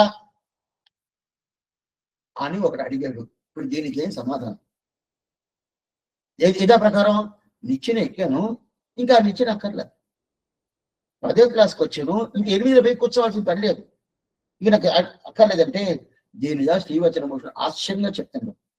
ఆచార్య లాభం భగవానాడే, అదే భగవన్ లాభం ఆచారణాలే. ఎందుకంటే ఆచారుడు మనకు దొరకాలంటే భగవంతుడు వల్ల ఆచారం దొరుకుతుంది, భగవంతుడు మనకు దొరకాలంటే ఆచారం వల్ల దొరుకుతుంది. ఇప్పుడు ఆచార సంబంధం లేదంటే భగవత్ సంబంధం లేదని చెప్పేదే ఎలా పోద్ది? ఎట్లా పోద్ది స్వామి? మీరేం చెప్పారు? ఆచార సంబంధం అంటే భగవత్ సంబంధం లేదు చెప్పేశారు కదా. ఇప్పుడు ఆచార సంబంధం వచ్చేసింది, నేను తీసుకున్నాను, తీసుకొని భగవంతుడికి వచ్చేసాను, పైకి వచ్చేసాను, పైకి రాకముందే చేయరా, పైకి వచ్చేసాను, ఆయన దగ్గరికి వచ్చేసాను, ఆయన ఒప్పుకున్నాడు. ఒప్పుకున్న తర్వాత స్వామి, ఆచార్య స్వామి, నువ్వు నాకు అక్కర్లేదు, నువ్వు పోవచ్చు, దీనికోసం నేను పెట్టుకున్నాను, నువ్వు పోవచ్చు.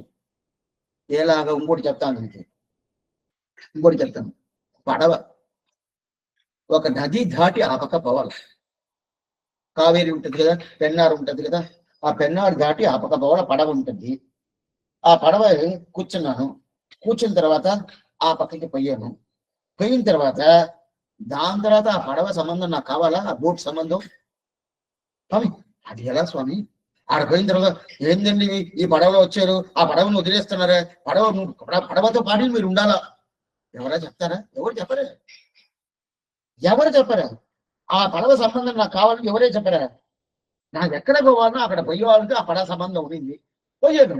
పోయిన తర్వాత పడవకు నాకు సంబంధం లేదు, అక్కడ నేను దిగానంటే దాని తర్వాత అయిపోయింది అంతే అని. ఇప్పుడు మీరేం ఇప్పుడు ఆయన క్వశ్చన్ ఏం అడుగుతున్నారంటే, మీరు ఏం చెప్తున్నారంటే ఆ పడవ అక్కడ దిగిన తర్వాత కూడా ఆ పడవతో నువ్వు సంబంధం పెట్టుకోవాలా అని చెప్పి ఈ మాట మీరు చెప్తున్నారే, ఎవరన్నా పెట్టుకుంటారా అలాగా? ఆచార్య సంబంధం ఉండాలంటున్నా అలాగే ఎవరైనా పెట్టుకుంటారా? మీరు ఈ ప్రకారం చెప్తున్నారు? 10కి వచ్చేసాను, 8కి కొన్న పోతారా? ఈ నిచ్చెన పెట్టుకొని పైకి ఎక్కాను, మళ్ళీ ఆ నిచ్చెన కావాలంటారా? ఎవరు చెప్పారా? అదే పని ఆచార సంబంధం కావాలన్నారు, ఒప్పుకున్నాను, సంబంధం పెట్టుకున్నాను, ఇప్పుడు భగవత్ సంబంధం దొరికింది, ఇంకా నాకు అయింది అక్కర్లేదు, వదిలేస్తానంటే ఈ దృష్టాంతం ఆశ్చర్యంగా స్వామి త్రిలోకాచార్య చెప్తున్నాడు. ఈ దృష్టాంతమే తప్పు అనేసాడు. ఈ దృష్టాంతమే తప్పు అంటే దృష్టాంతంలో తప్పు అని చెప్తాను. ఇది ఎవరు చెప్తున్నాను? అక్కడ మనవాళ్ళ మమ్మల్ని వ్యాఖ్యానాలు, ఇదంతా ఆయన వ్యాఖ్యానం పెట్టి అడిగి చెప్తున్నాను. ఏదో స్వామి ఏదో తెలుసుకొని వచ్చి ఇప్పుడు ఏది లేదు, అడిగేరికి ఏం జరగదు. ఆయన మనవాళ్ళ మమ్మల్ని తిరువడి ఉత్సవాలు జరుగుతుంది, 7వ రోజు ఉత్సవం, ఆశ్చర్యమైన ఉత్సవం. శ్రీశైలేశ దయాపాత్రం దీభక్త్యాది గుణార్ణవం యతీంద్ర ప్రవణం బందే రమ్య ఛామాతరమని. మనవాళ్ళ మమ్మల్ని లేదంటే మన సంప్రదాయమే లేదు. ఎందరిమానారు ఉన్నారు, అయినా కూడా ఆయన పెళ్లిళ్ళ భావనే ఉండింది. దాని తర్వాత చాలా మోసమైపోయింది. దాన్ని మళ్ళీ తీసుకొచ్చి దాన్ని స్థాపనం చేసింది ఎవరంటే మనవాళ్ళ ఆశ్చర్యమైన. అందువల్లగా ఆయనకు ఉండే స్థానం అనేది స్వామి రామానుజ వరకు లేదు.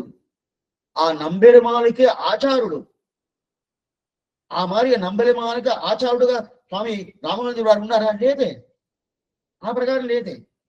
అప్పుడు ఈయన ఏం చెప్తాడో అది ఉంటాడు, మనవాళ్ళ మామూలు ఏం చెప్తాడో అది నంబెరుమాలు ఉంటాడు.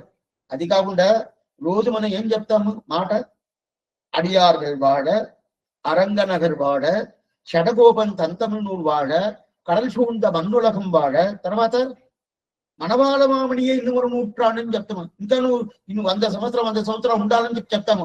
ఏం స్వామి, రామానుజుల వారే ఇన్ని నూట్రాండు అని చెప్పకూడదా? రామానుజు వాడు కదా ప్రధానం, రామానుజ సంప్రదాయం కదా, ఆయన కదా ప్రధానం అంటే ఈయన లేదంటే అట్లా అంటే మనవాళ్ళు మనం వ్యాఖ్యానం, ఈ రహస్య గ్రంథాలకంతా ఆయన రాజ్యం రాశాడు. ఎంతమైంది ఆయన పొన్నడియాం శంకమరం. మీరు శ్రీరంగం పోయారంటే ఆ నంబెరుమాలు సేవిస్తారా లేదా తర్వాత మనవాళ్ళు మన సన్నిధికి పొంది అక్కడ ఆయన తిరువడి, ఆ తిరువడికి షటారి మన పేరు పుట్ట ఉండదా, ఆయనకి షటారి పేరు కాదు, దానికి ఏం పొన్నడియాం శంకమనం. వాళ్ళ దగ్గర ప్రార్థన పెట్టుకున్నారంటే అది తీసుకొచ్చి మన శిరస్సు మీద పెడతారు. పెడితే ఏం కావంటే మోక్షం నిత్యం. ఏం తెలుసుకోవాల్సిందంటే ఆ భాష వెనకాల లాస్ట్ రాకపోద్ది. ఇదే ఉదయశ్రమాల్లో ఎరింగియప్ప అని పెద్ద ఆయన పొన్నడియాం శంకమల పోదిగలై ఉన్ని చిరత్తాలే తిండిల్ అమానవనం నమ్మై కరత్తాలే తిండల్ కడని చెప్తాడు. ఎందుకు చెప్తానంటే ఇప్పుడు ఇంత మాత్రం అప్పుడు ఆచార్య సంబంధం దొరికేసింది, భగవత్ సంబంధం దొరికింది, ఇంకా ఆయన వదిలేయొచ్చుంటే లేదు, మీరు చెప్పిన ఎగ్జాంపుల్ తప్పు, దృష్టాంతం తప్పు. దృష్టాంతం ఏమిటంటే ఆ ఏం స్వామి తప్పు ఆచార్య సంబంధం అటితే గుర్తిస్తే భగవత్ సంబంధం పోద్ది అంటాడు. అంటేమి ఆ దృష్టాంతమే తప్పు. ఇప్పుడు ఆచార్య సంబంధం భగవత్ అంటే ఆచార్య సంబంధం వల్లదా భగవత్ సంబంధం, అప్పుడు దాని ద్వారాదా భగవత్ సంబంధం అనుకుంది. అప్పుడు ఆచార్య సంబంధాన్ని వదిలేసామంటే భగవత్ సంబంధం పోద్ది. వచ్చేసేనే స్వామి అప్పుడు కూడా పోద్ది, అప్పుడు పోద్ది. ఏమంటే మన సంబంధం అంటే ఏమని అనుకుంటాము అది తెలుసుకోవాలి. సంబంధం అంటే ఎంత ప్రశ్న ఇది. సంబంధం అంటే ఏంది? 9 సంబంధాలు చెప్పారు కదా, అది కాదు. 9 సంబంధాలు ఎప్పుడు ఉంటుంది. భర్తృభార్య సంబంధం, పితాపుత్ర సంబంధం, స్వస్వామి సంబంధం, భార్య ధారక సంబంధం, శరీర సంబంధం, ఇదంతా ఉంటుంది, ఎప్పుడు ఉంటుంది. అయితే ఆచార్య సంబంధం అంటే ఏంది? ఆచార్య సంబంధమే ఆచార్య భక్తి. అట్టయితే సమాసనం చేసుకొని నేను పంచ సంస్కారం చేసుకున్నాను కదా, పంచ సంస్కారం చేసుకున్న తర్వాత ఆయన దేడే నేను ప్రీతి లేదు, భక్తి లేదు, ప్రీతి లేదు, అయితే నేను శిష్యుడు అని చెప్పి చెప్పుకోను కాదు. ఎట్లా చెప్పుకుంటావు? ఆయన దగ్గర పోలేదే. ఇప్పుడు ఆచార్య భక్తి అనేది శుశ్రూష చెయ్యాల, ఆయన కైంకర్యం చేయాలా, ఆయన మీద అభిమానం పెట్టుకోవాలా. ఆయన మీద మన అభిమానం పెట్టేదానికన్నా ఆయన మన మీద అభిమానం పెట్టుకోవాలా. ఆచార్య అభిమానం అంటే ఏం తెలుసా? నేను ఆచార్య మీద అభిమానం పెట్టుకున్నాను, నేను ఆచార్య మీద అభిమానం పెట్టుకున్నాను, అది కాదు ఆచార్య అభిమానం. ఆయన మన మీద ఆచార్య అభిమానం పెట్టుకోవాలా, మన మీద అభిమానం పెట్టుకోవాలా. మన మంచోడో చెడ్డోడో ఇతని పాపం, ఇతను మనం వదిలితే వారి గతి లేదు, మనదా ఇతను చూడాలి, ఇతని ఉజ్జీవనం చూడాలి, మన మీద అభిమానం పెట్టుకుంటాడు ప్రతి ఒక్క ఆచారం. అప్పుడు ఆ అభిమానం ఉండాలి కదా. ఆ అభిమానం పోయిందంటే భగవత్ సంబంధం పోద్ది. బాగా తెలుసుకోండి. భగవత్ నిదానంగా అయితే రేపు కూడా కాలక్షేపం ఉంటుంది, రేపు కూడా దీన్ని తీసుకుంటాం. అయితే అయిపోయిన తర్వాత ఎవరన్నా చెప్తే కొంచెం ఆనందంగా ఉంటుంది. ఏం చెప్పాలి స్వామి, మీరు చెప్పిందంటే మా వాళ్ళు చెప్పరావద్దంటే ఏం లేదు, దాన్ని ఇది ఇట్లా తెలుసుకున్నాను అంటే ఏదో అర్థం చేసుకున్నాను ఉంది. అప్పుడు ఆ సంబంధం పోయిందంటే, ఆచార్య సంబంధం పోయిందంటే భగవత్ సంబంధం పోయింది. స్వామి మీరు ఇప్పుడే కదా చెప్పారు, ఆచార్య సంబంధం భగవత్ సంబంధం అంటే ఏంది? ఆ దగ్గర 9 సంబంధాలు పూర్తిగా ఉంటది, అది పోవటానికి ప్రసక్తియే లేదు అని చెప్పి ఇప్పుడు ఇంత మాత్రం చెప్పేసి అప్పుడు సంబంధం పోద్ది అంటే మనం ఏం చేస్తామంటే మనం ఎక్కడో కూర్చొని ఈ మాట చెప్తున్నాము, ఎక్కడో కూర్చొని ఈ మాట చెప్తున్నాము అంటే ఆచారుడు ఉన్నాడంటే ఈ సంబంధం ఉంటుంది, అప్పుడు ఆచార సంబంధం ఉంటే ఈ సంబంధం ఉంటుంది, అప్పుడు ఆ సంబంధం భగవత్ సంబంధం పోకుండా ఉంటుంది. ఆచార సంబంధం లేదే భగవత్ సంబంధం పోతుంది.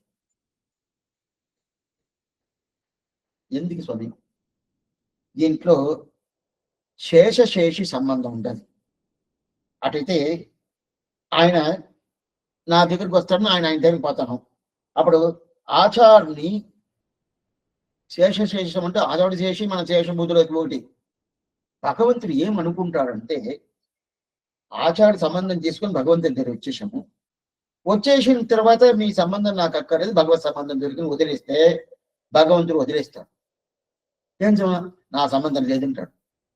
దీంట్లో ఏమంటే ఆచారుడి దగ్గర పంపించింది నేను, భగవంతుడు అనుకుంటాడు ఆచార్ని పంపించింది లేదు నేను, ఆ పంపించిన ఆచారుడి దగ్గర నా దగ్గర సంబంధం కావాలని చెప్పి నువ్వు ఆయన దగ్గర సంబంధం తీసుకొని ఆ సంబంధం వచ్చిన తర్వాత నా దగ్గర సంబంధం వచ్చేసి దాని తర్వాత నువ్వు ఆయన్ని వదలాల అనే అభిప్రాయంతో వదిలేస్తున్నావే, నేను ఎలా తీసుకున్నది? ఎట్లా తీసుకున్నది? నీ దగ్గర నాకు ఎట్లా విశేష అభిమానం నాకు ఎలా వస్తుంది? ఇది అనుకునేది ఎవరు? భగవంతుడు. మనకి ఇదంతా తెలవనే తెలవదు, మనకి ఏదో అనుకుంటాము. సంప్రదాయంలో ఎంత సూక్ష్మమైన అర్థం అంతా ఉన్నాయి సార్. అప్పుడు ఆచార్యం వదిలేశాను స్వామి అంటే అతను వదిలేస్తుంది, ఆచార్యం ఏం చెప్పడు నన్ను వదిలేసిపోయావా? లేదు లేదు. ఇప్పుడు ఆచార్యం వదిలేసిపోయావే, నా దగ్గర ఎట్లా నీకు విశేష అభిమానం పెట్టుకుంటావు, నేను ఎట్లా పెట్టేది అని చెప్పి ఆచార్యుడు తిరువుళ్ళు, అదో భగవంతుడు తిరువుళ్ళం ఆయన హృదయ కమలంలో ఇది అనుకుంటాడు కదా. అప్పుడు అనుకున్నప్పుడు ఏమవుతుంది? సంబంధం పోద్ది, భగవత్ సంబంధం పోతి. ఇది ఆచార్య సంబంధం వల్ల పోలా. భగవంతుడు అనుకుంటున్నాడు ఎప్పుడు నువ్వు ఆచార్య సంబంధం, నేనే అతన్ని పెట్టాను, నీ ద్వారా నా దగ్గర రావాలన్నాను, నువ్వు ఆయన దగ్గర పోయావు, దాంతో వచ్చిన తర్వాత ఆయన అక్కర్లేదంటున్నావే. ఆయన అక్కర్లేదంటే అప్పుడు నేను అక్కర్లేదు, నా సంబంధం ఎందుకు నీకు? నా సంబంధం ఎందుకు నీకు? అక్కర్లేదే, నేను పంపించింది ఆచార్యుని సమయం పంపించింది దీనికోసం కదా అని చెప్పి ఆయన సంబంధం లేదంట. అప్పుడు విశేష అభిమానం పోద్ది. బాగా తెలుసుకోండి, భగవంతుడి దగ్గర మనకు విశేష అభిమానం ఇస్తారు కదా, ఆచార సంబంధం ఉంటే విశేష అభిమానం ఉంటది కదా, ఆ విశేష అభిమానం పోద్ది. విశేష అభిమానం పోయిందంటే ఏం స్వామి అవుద్ది? భగవత్ సంబంధం పోద్ది, భగవత్ సంబంధం పోతుంది. అప్పుడు భగవత్ సంబంధం పోయిందంటే ఏంట ఏమవుతుందంటే ఆ చదివింది కూడా మర్చిపోద్ది. ఏమేమి చదివామో అది అన్ని పోద్ది, జ్ఞానమన్నీ పోద్ది. స్వామి కొంతమంది సామర్థ్యం ఏం చేస్తారంటే ఆచార్య దగ్గర పోయి అన్ని తెలుసుకొని అన్ని బాగా తెలుసుకొని ఆయన ఏమా చేసి ఏం సరే మళ్ళీ నేరుగా భగవంతుడి దగ్గరకు వచ్చేస్తాడు. భగవంతుడి దగ్గర వచ్చిన తర్వాత ఆచార సంబంధం ఉందా చూసారా, ఎంత మనకు భగవంతుడికి ఏం తెలవదని అనుకుంటాము. ఉళ్ళువారు ఉళ్ళిట్టళ్ళాము ఏం చేస్తాడు? లోపల లోపల ఉండుకొని మనకేం జరుగుతుంది ఆయనకి మొదట తెలుసు. అంతర్భవిష్యత సర్వం వ్యాప్య నారాయణ స్థిత అని చెప్పి అంతర్యామిగా ఉంటాడు కదా. ఇంకెప్పటి మనం ఏం చేస్తామనేది ముందుగానే ఆయనకి తెలుసు. అందువల్ల ఆయన తెలుసుకొని ఈ సంబంధం ఉద్యమిస్తాడు. సంబంధం ఉద్యమిస్తాడు. ఆచారాన్ని ఏమార్చకపోవడం లేదు. దీనికి ఒక ఎగ్జాంపుల్ చెప్తాను. సరే స్వామి, ఆ దగ్గర భగవంతుడి ఆచార సంబంధం తీసుకుని అది నేరుగా ఆయన భగవంతుడి వచ్చేసి దాని తర్వాత ఆచార సంబంధం అక్కర్లేదని చెప్పేసి భగవంతుడి మోక్షం అన్న తీరు కాదంటే తీరు కాదు, భగవంతుడు తెలుసు.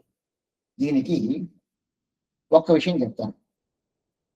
ఆచారాన్ని ఏమార్చేసి పొయ్యేవుడు కర్ణుడు తెలుసు, మహాభారతంలో కర్ణుడు. అతను ఏం చేశాడు? పరశురాముడి దగ్గర పోయాడు. పరశురాముడి దగ్గర చాలా విద్యలు నేర్చుకోవాలని చెప్పి, అంటే యుద్ధం రాబోద్ది, అర్జునుడు ఆయన షారుగా ఆ విద్యలో విద్య అంటారు, అట్లాంటి దాంట్లో పూర్తిగా ఉన్నాడు. నేను కూడా అన్ని తెలుసుకోవాలనే అభిప్రాయంతో పరశురాముడి దగ్గర పోతాడు. పోయినప్పుడు అబద్ధాలు చెప్పి పరశురాముడి దగ్గర అన్ని నేర్చుకుంటారు. నేర్చుకున్న తర్వాత పరశురాముడు ఎవరు? సామాన్య మనిషే. భగవంతుడు ఆవేశ అవతారం పరశురాముడు. భగవంతుడిది ఆవేశ అవతారం పరశురాముడు, సామాన్య మనుషుడే. అది కర్ణుడు సామాన్యుడే, మనలాగా ఒక జీవాత్మనే. అది పరశురాముడు మనలాగా జీవాత్మ, అయితే ఆవేశ అవతారం. ఇట్లా ఉన్నప్పుడు ఆయన్ని ఏమార్చి తెలుసుకున్నాడు. ఏం స్వామి ఏమార్చాడు? పరశురాముడు బ్రాహ్మడు, ఇతను క్షత్రియుడు. ఎవరు? కర్ణుడు క్షత్రియుడు. క్షత్రియుడు కాబట్టి ఇతను బ్రాహ్మణుడికే నేర్పిస్తాను అభిప్రాయంతో పరశురాముడు బ్రాహ్మడు అనే ఒక మాట చెప్పి నేరుగా పోయి నేర్చుకున్నాడు. అన్ని పూర్తిగా నేర్చుకునేసి ఇంకా పూర్తి అయిపోయి ఇంకా బయలుదేరాలి అక్కడి నుంచి. అప్పుడు ఆచార్యుడు తొడ మీద పండుకున్నాడు. ఆచార్యుడు తొడ మీద పండుకున్నాడే అని చెప్పి ఆయన కదిలించుకుంటూ అట్నే కూర్చున్నాడు. ఆయన నిద్రపోవాలా, అంటే ఆచార్య శుశ్రూష చేయాలి కదా, కైంకర్యం చేయాలి కదా, అందువల్ల అట్లా ఉండదు. అప్పుడు ఒక కంత్రిక, ఆ పురుగు ఏం చేసింది, ఈ తొడ వచ్చి ఏం చేసింది, దానిలో దూరి నెత్తురు పొరుగుతుంది. నెత్తురు వస్తూ ఉండదు, నెత్తురు కింద పోతుంది. శిష్యునికి అది ఓర్చుకున్నాడు కర్ణుడు. ఓర్చుకొని, ఓ ఆచార్యుడు పండుకున్నాడు, మనం ఓర్చుకొని ఆయన లేపకూడదు, అంత కైంకర్యం చేయాలి ఆ ప్రీతితో ఓర్చుకున్నాడు. ఆ నెత్తురు పడి ఏమైందంటే పరశురాముడు కాలు దగ్గర ఆ నెత్తురు వచ్చింది. చల్లగా ఉండింది, ఒకలాగా వేడిగా ఉండింది. వేడిగా ఉండదు, ఏంటి ఇది చూస్తే నెత్తురు. నెత్తురు వస్తుంది చూస్తే ఇదిగో ఈ పురుగు కొరుకుతుంది, ఏం చేసేది, నేను నిద్రపోతున్నారు, మిమ్మల్ని లేపకూడదని చెప్పి ఆ ప్రకారం ఉండాలని చెప్పి ఈ మాట చెప్పాడు. ఈ మాట చెప్పిన తర్వాత, ఓ ఇంత భక్త్యానికి నా మీద ఆ మాట పరశురాముడు చెప్తురని ఆయన అభిప్రాయంతో ఏం చేశాడంటే, ఆ మాట చెప్పిన తర్వాత పరశురాముడు కోపం వచ్చేసింది. ఏశాడు, నీకెవడో బ్రాహ్మడా, హే కర్ణ నువ్వు బ్రాహ్మడా అని అడిగాడు. లేదన్నాడు. ఎందుకు నా దగ్గర అబద్ధాన్ని చెప్పాడు? ఏమంటే బ్రాహ్మడుగా ఉంటే అది కొరుకుతుంది అనుకునే వెంటనే లేచేస్తారు. ఒక్కొక్క వర్ణానికి ఒక్కొక్క స్థితి ఉంటది. అయితే ఈ కాలంలో అంతా మారిపోతుంది ఉంది. అట్లాంటి నువ్వు బ్రాహ్మడు, అప్పుడు ఏం చేసాడు, శపించాడు. నీ ఎన్ని నేర్చుకున్నావు, ఈ యుద్ధ రంగంలో ఉన్నప్పుడు ఇదన్నీ ఏమైపోతుంటే మర్చిపోవాల్సింది. అందుకే కర్ణుడు అక్కడ యుద్ధంలో ఉన్నప్పుడు వాడిని చల్లియడు చెప్తాడు, వదిలియా నువ్వు నేర్చుకుందంటే తెలుసు కదా, వదులంటే గుర్తుకు రాలా. శపించేసాడు పరశురాముడు. శపించేసి ఏమిటి అబద్ధం చెప్పాడు. అబద్ధం చెప్పేసి శపించేసాడు. శపించిన తర్వాత అది ఏం పోయింది. అప్పుడు ఇతను ఏమేం చేశాడో అదంతా పోయింది. అపచార పడ్డాడు. ఆ అపచారం పోయినప్పుడు అంతా పోచింది. సరి ఈ ప్రకారం అయింది కదా. సరి దీంట్లో ఈ ప్రకారం ఇప్పుడు నేను అతన్ని వదిలేసి, ఆచార్యుని వదిలేసి ఇప్పుడు భగవంతుడి దగ్గర వచ్చేసాను కదా. వదిలేసాను, ఆయన ఉన్నప్పుడే భగవంతుడి దగ్గరికి వచ్చేసాను, వచ్చిన తర్వాత ఆయన వదిలేసాను. ఇప్పుడు ఆచార్యుడు చపిస్తున్నా, స్వామి నీకు అన్ని మర్చిపోవాల్సింది, నేనేమి నేర్పించను. ఆయన ఏం చేయడు, ఆయన ఏది చేయడు. ఏం స్వామి చేస్తాడు, ఆయన ఏం చేస్తాడు, ఆయన మీద ఎంత చేయడు. అప్పుడు ఏం చేస్తాడు, లోపల ఉంటాడు కదా, అంతర్యామిగా లోపల ఉంటాడు కదా. అతను ఆ భగవంతుడు ఏం చేశాడంటే, నా భక్తుడి దగ్గర నువ్వు అపచార పడ్డావు, ఆ భక్తుడి దగ్గర అపచారం వచ్చాడు కదా, అతను వద్దంటే నువ్వు వచ్చేవి కదా, నువ్వెందుకు నాకు. ఇప్పుడు ఇక్కడ ఎట్లా వస్తుంది చూడండి. ఆచార్య ఇప్పుడు 3 మనం చూసాము. మొదట ఆచార్య సంబంధమే లేదు, భగవత్ సంబంధం లేదు చూసాము. రెండోది ఆచార్య సంబంధం ఉండింది, అయితే కాలక్షేపం నేను వినలా, అప్పుడు నాకు మోక్షం ఉండదంటే లేదన్నాడు. మూడవది ఆచార్య సంబంధం ఉండదు, ఉపదేశం తీసుకున్నాను, ఆయన చెప్పిన ప్రకారం ఉన్నాను, ఆయన కైంకర్యాలన్నీ చేశాను, ఆయన చేసిన తర్వాత భగవంతుడి దగ్గరికి వచ్చాను, అప్పుడు భగవత్ సంబంధం దొరికింది. భగవత్ సంబంధం దొరికిన తర్వాత ఆచార్య సంబంధం అక్కర్లేదు, వదిలేశాను. ఇప్పుడు భగవత్ సంబంధం నిలబడిందంటే లేదు. ఎలాగా, కర్ణుడికి ఏమైంది, అది ఒక దృష్టాంతం. కర్ణుడికి ఏమైంది, అయితే కర్ణుడికి ఆచార్యుడు శపించాడు. అదే ప్రకారం ఇక్కడ మనకు ఆచార్యుడు శపిస్తాడు. ఓ నా శిష్యుడుగా ఉన్నావు, నువ్వు పోయేవు కదా, నీకు ఏం రాదు, నేను శపిస్తాను, నీకేం జ్ఞాపకం ఉండాల్సింది మళ్ళీ లేదు, అన్ని మర్చిపో అని శపిస్తాడంటే ఆచార్యుడు ఎప్పుడు ఆ ప్రకారంలో, అప్పుడు కూడా ఈ శిష్యుడి మీద ప్రేమగా ఉంటాడు. ఏదో పోయాడు పోడు అని వచ్చేస్తాడు. ఏమంటే సంప్రదాయం అట్లాంటి సంప్రదాయం. అంటే కూరత్తాడు రామానుజుల వారిని చూపించాడు. నాలుగురాను చూపించాడు. నాలుగురాన్ అని ఒక ఆయన రాజుల సభలో ఉన్నాడు. అందువల్ల కూరత్తాడు కళ్ళు పోయింది. కూరత్తాడు వారు దేవపరమాదుడు ఒక కోటి బాగా వరదరాజిస్తామని సేవించాడు. సేవించిన తర్వాత నీకు ఏం కావాలన్నాడు. ఇతనికి తెలుసు నాలుగురానికి ఎట్లయినా నరకందా పోతాడు. అంటే ఆచార్య అపచార పడ్డాడు కదా, ఎంత అపచార పడ్డాడు, నరకమే ఆయనగా.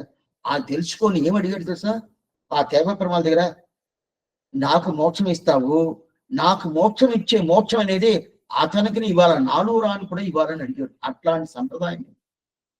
ఆచారుడు ఎవరిని ఏం చెప్పడు. ఆచారుడు మనం తప్పు చేసినా కూడా అట్లదా పెంచాడు స్వామి రామానుజుల వారు. అట్లాంటి సంప్రదాయం ఇది. 74 సింహాసనాలు ఆయన చేశాడు కదా. ఆ 74 సింహాసనం సామాన్యం కాదు, వాళ్ళు సెలెక్ట్ చేశాడు. ఈ స్వభావం నీ చెప్తున్నాను, ఇదా మీ స్వభావం. ఏ పరిస్థితులను మీరు శిష్యులను వదలకూడదు. శిష్యులు ద్రోహం చేసినా కూడా మీరు వదలకూడదు. ఇదా స్వామి రామానుజుల వారు చెప్పించింది.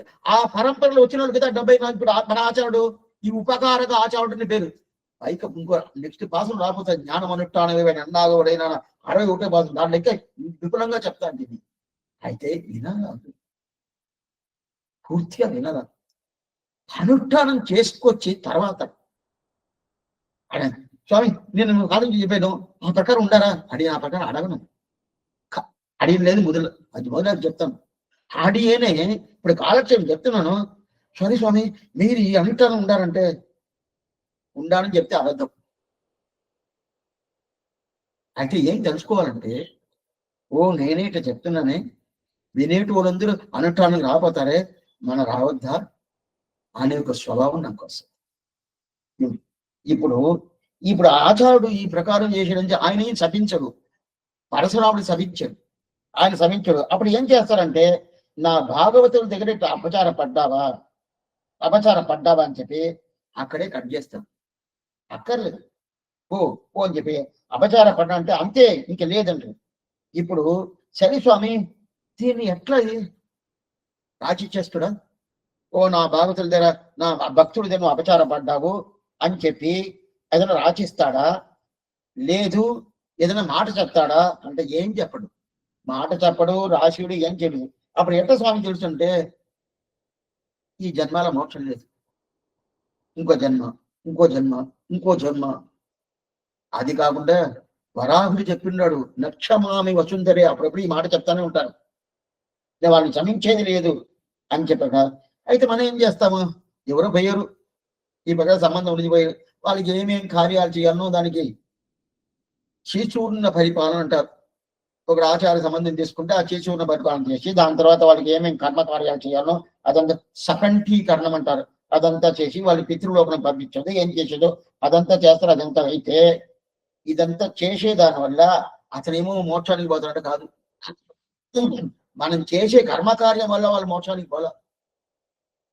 వాళ్ళ కర్మాన్ని పట్టుకొని అతను ఆచార్య సంబంధం పూర్తిగా ఉండిందంటే మోక్షానికి పోతాడు. లేదా వాడు చేసిన ఆ పుణ్యపాపానికి తగినట్టు ఏమేమి లోకం పోవనా వాళ్ళ లోకానికి పోతాడు. అట్లయితే నేను చేసిన దాని వల్ల పోలేదా స్వామి? లేదు. ఇప్పుడు చెప్పారు, ఈ మంచి మాట చెప్పారు స్వామి, నేను చేసేదాని వల్ల పోతాను అనుకుని నేను చేస్తున్నాను, రేపటి నిలిపేసి ఉంటే నేను పోవాలంటే చెయ్యాలి. మనం ఏదైనా ఒకటి చెప్పామనుకోండి, దాంట్లో ఏది లూప్ హోల్స్ దొరకద్దా అని పరుచుకొని ఉంటాం. ఏదైనా లూప్ హోల్స్ దొరకద్దా? అప్పుడు వాళ్ళు మనం చేసేదానికి వాళ్ళు పోయటానికి సంబంధం లేదు. చేయలేదంటే నేను పోను కాదు, నేను పోవాలంటే చేసి కావాలి. అయితే నేను వాళ్ళకే కదా చేస్తున్నాను. అవును, వాళ్ళకి చేసి కూడా నేను పోవాలంటే చేస్తాను కదా. అయితే దాని సంకల్పన అలాగ ఉండదు. అప్పుడంటే అప్పుడు వచ్చి ఈ ప్రకారం ఉంటే అప్పుడు భగవంతుడు తిరువుళ్ళం ఆయన హృదయకమంలో కోపం వస్తుంది. అందువల్ల ఆచార్య సంబంధం లేదు. అప్పుడు ఏం అభిమానం పోయింది. ఇప్పుడు ఆచార్య సంబంధం పోగొట్టుకున్నాడు, భగవత్ సంబంధం పోకున్నాడు. ఇప్పుడు 2 వైపోయింది కదా. అప్పుడు ఆచార్య సంబంధం పోగొట్టుకుంటే భగవత్ సంబంధం ఆటోమేటిక్ గా పోతుంది. అప్పుడు సంబంధం అంటే ఏంది స్వామి? సరే స్వామి, ఇప్పుడు సంబంధం అంటే ఏంది? ముందు 9 సంబంధాలు ఉండాలని చెప్పేసాను. అది అది ఉంటానే ఉంటది, అది మార్పే లేదు, అది ఎప్పుడు ఉంటానే ఉంటది. అంటే సంబంధం అంటే ఏంటి? లోపల అంతర్యామంగా ఉంటాడు, అంతర్యామి ఉండే సంబంధం అది చెప్పల, అది మారనే మారదు. భగవంతుడు ఒక్కొక్క హృదయ గమనంలో అంతర్యామని మారనే మారదు. అది ఎప్పుడు శాస్త్ర సమ్మత ప్రకారం ఎప్పుడు ఉంటుంది. అది ఈ జన్మ కాదు, ఏ జన్మ తీసుకున్నా, ఏ జన్మ పైన ఎట్ల పైన కూడా ఆ సంబంధం ఉంటానే ఉంటది. ఆ సంబంధం దేని ఉంటుంది? మనకు ఒకటే కాదు, ప్రతి ఒక్కరికి. ఒకటి కాదు, స్థావరానికి, జంగమానికి, పశువులకి, మృగాలకి, అన్నిటికీ ఆ సంబంధం అనేది ఉంటుంది.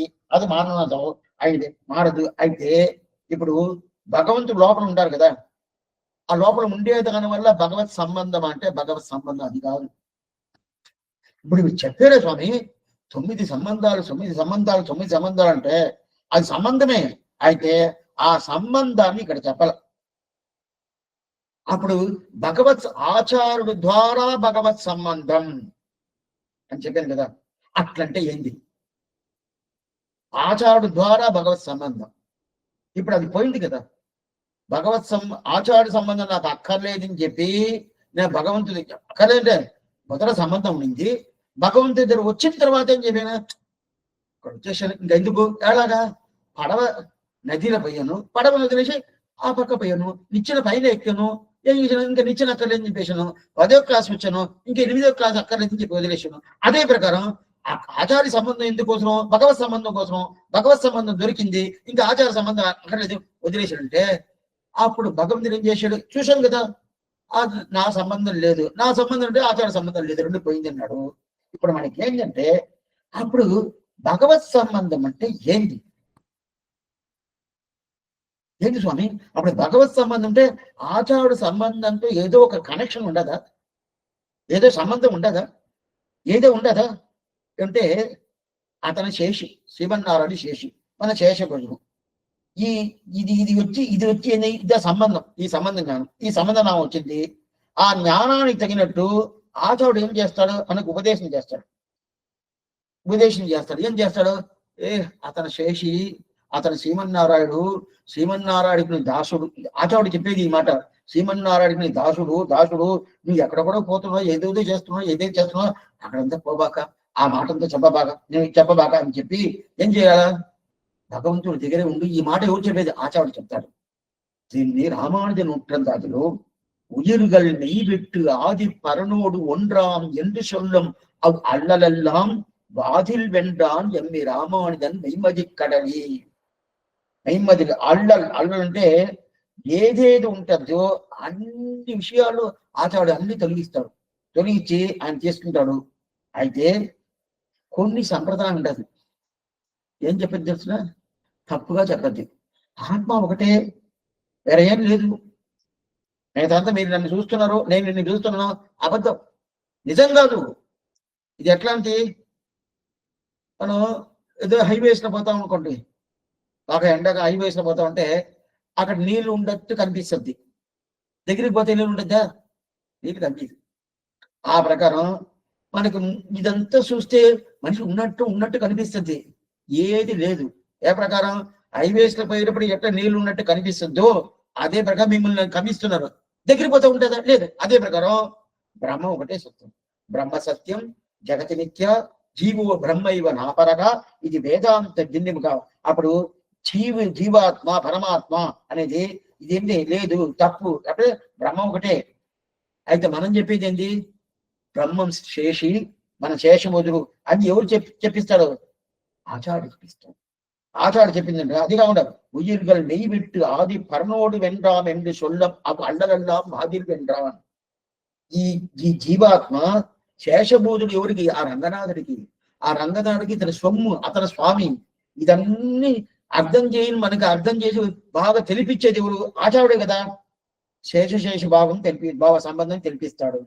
అది కాకుండా మనకుండే సంబంధం భగవత్ సంబంధం అంతా తెలిపిస్తాడు. ఇదంతా ఆచార్యుడు వల్ల మనకి అన్ని కనిపిస్తుంది.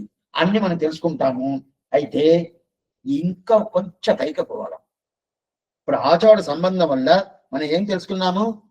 భగవత్ సంబంధం ఏం అని తెలుసుకున్నాము. ఇంకో కొంచెం పోతే దీనికి శేషశేషి సంబంధం. మన 9 సంబంధాలు ఆ సంబంధం ఉండాలి. శేషశేషం చెప్పినాను, ఆ సంబంధం ఉండాలి కదా. అయితే అప్పుడు శేషత్వం ఎవరికి? మనం అతను చేసి మనం శేషుడు అట్లయితేనే అతను కైంకర్యం చేసేది బతుకున్నాము. అప్పుడు ఉన్నప్పుడు దాంతో నిలిపితే స్వామి ఆయన శేషి నేను శేషబుడు దాంతో నిలబడంట కాదు. దీన్ని తదీయ శేషత్వం పర్యంత పోవాలి. తదీయ శేషత్వం పర్యంత పోవాలి అంటే భగవత్ శేషత్వం, భగవంతుడికి దాసబుధుడు అని ఉంటది కదా. ఆ సంబంధం అనేది దాంతో నిలపకూడదు. దాంతో నిలపకుండా దీనికి ఎట్లా పోవాలంటే ఆయన భక్తుడికి నేను శేషబోధుడు పోవాల. దీనికి 2 శబ్దాలు ప్రధానంగా పెట్టిన్నారు మన పూర్వులు, మన పెద్దోళ్ళు. తచ్చేషత్వం, తదీయ శేషత్వం. ఇది కొంచెం రాసుకోండి. తచ్చేషత్వం, తదీయ శేషత్వం. తచ్చేషత్వం అంటే భగవంతుడికి నేను దాసబోతుడు.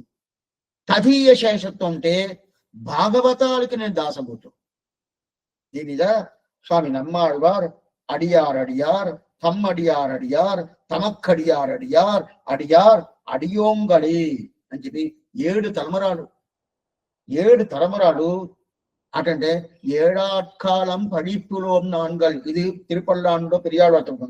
ఇప్పుడు నమ్మాళ్వారు ఆ దాసబూతుడు ఎట్టమే ఆ భక్తులకి 7 తమరాల భక్తులకి నేను నా దాసుడుగా ఉంటాను. అడియార్ అడియార్ తమ్మడియార్ అడియార్ అడియార్ అడియార్ తమక్కడియార్ అంటే ఇప్పుడు భగవత్ సంబంధం ఉండాలంటేనే భాగవత సంబంధం లేదంటే భగవత్ సంబంధం ఉండదు. ఇది మీరు ఇదంతా ఒక ఫార్ములా. స్వామి భగవంతుడు చెవిస్తున్నాను, అయితే ఈ భాగవతంతో ఎవరు అక్కర్లేదు స్వామి, మోక్షం ఇచ్చేది ఆయన కదా, వీళ్ళ సంబంధం నాకు అక్కర్లేదు, ఆయన ఒకడు ఉంటే చాలు అని చెప్పి ఆయన దగ్గరికి పోయారు. కానీ శివుని కూడా చూడు, నేను ఎవరు రమ్మని చెప్పాడు పో తడబతాడు.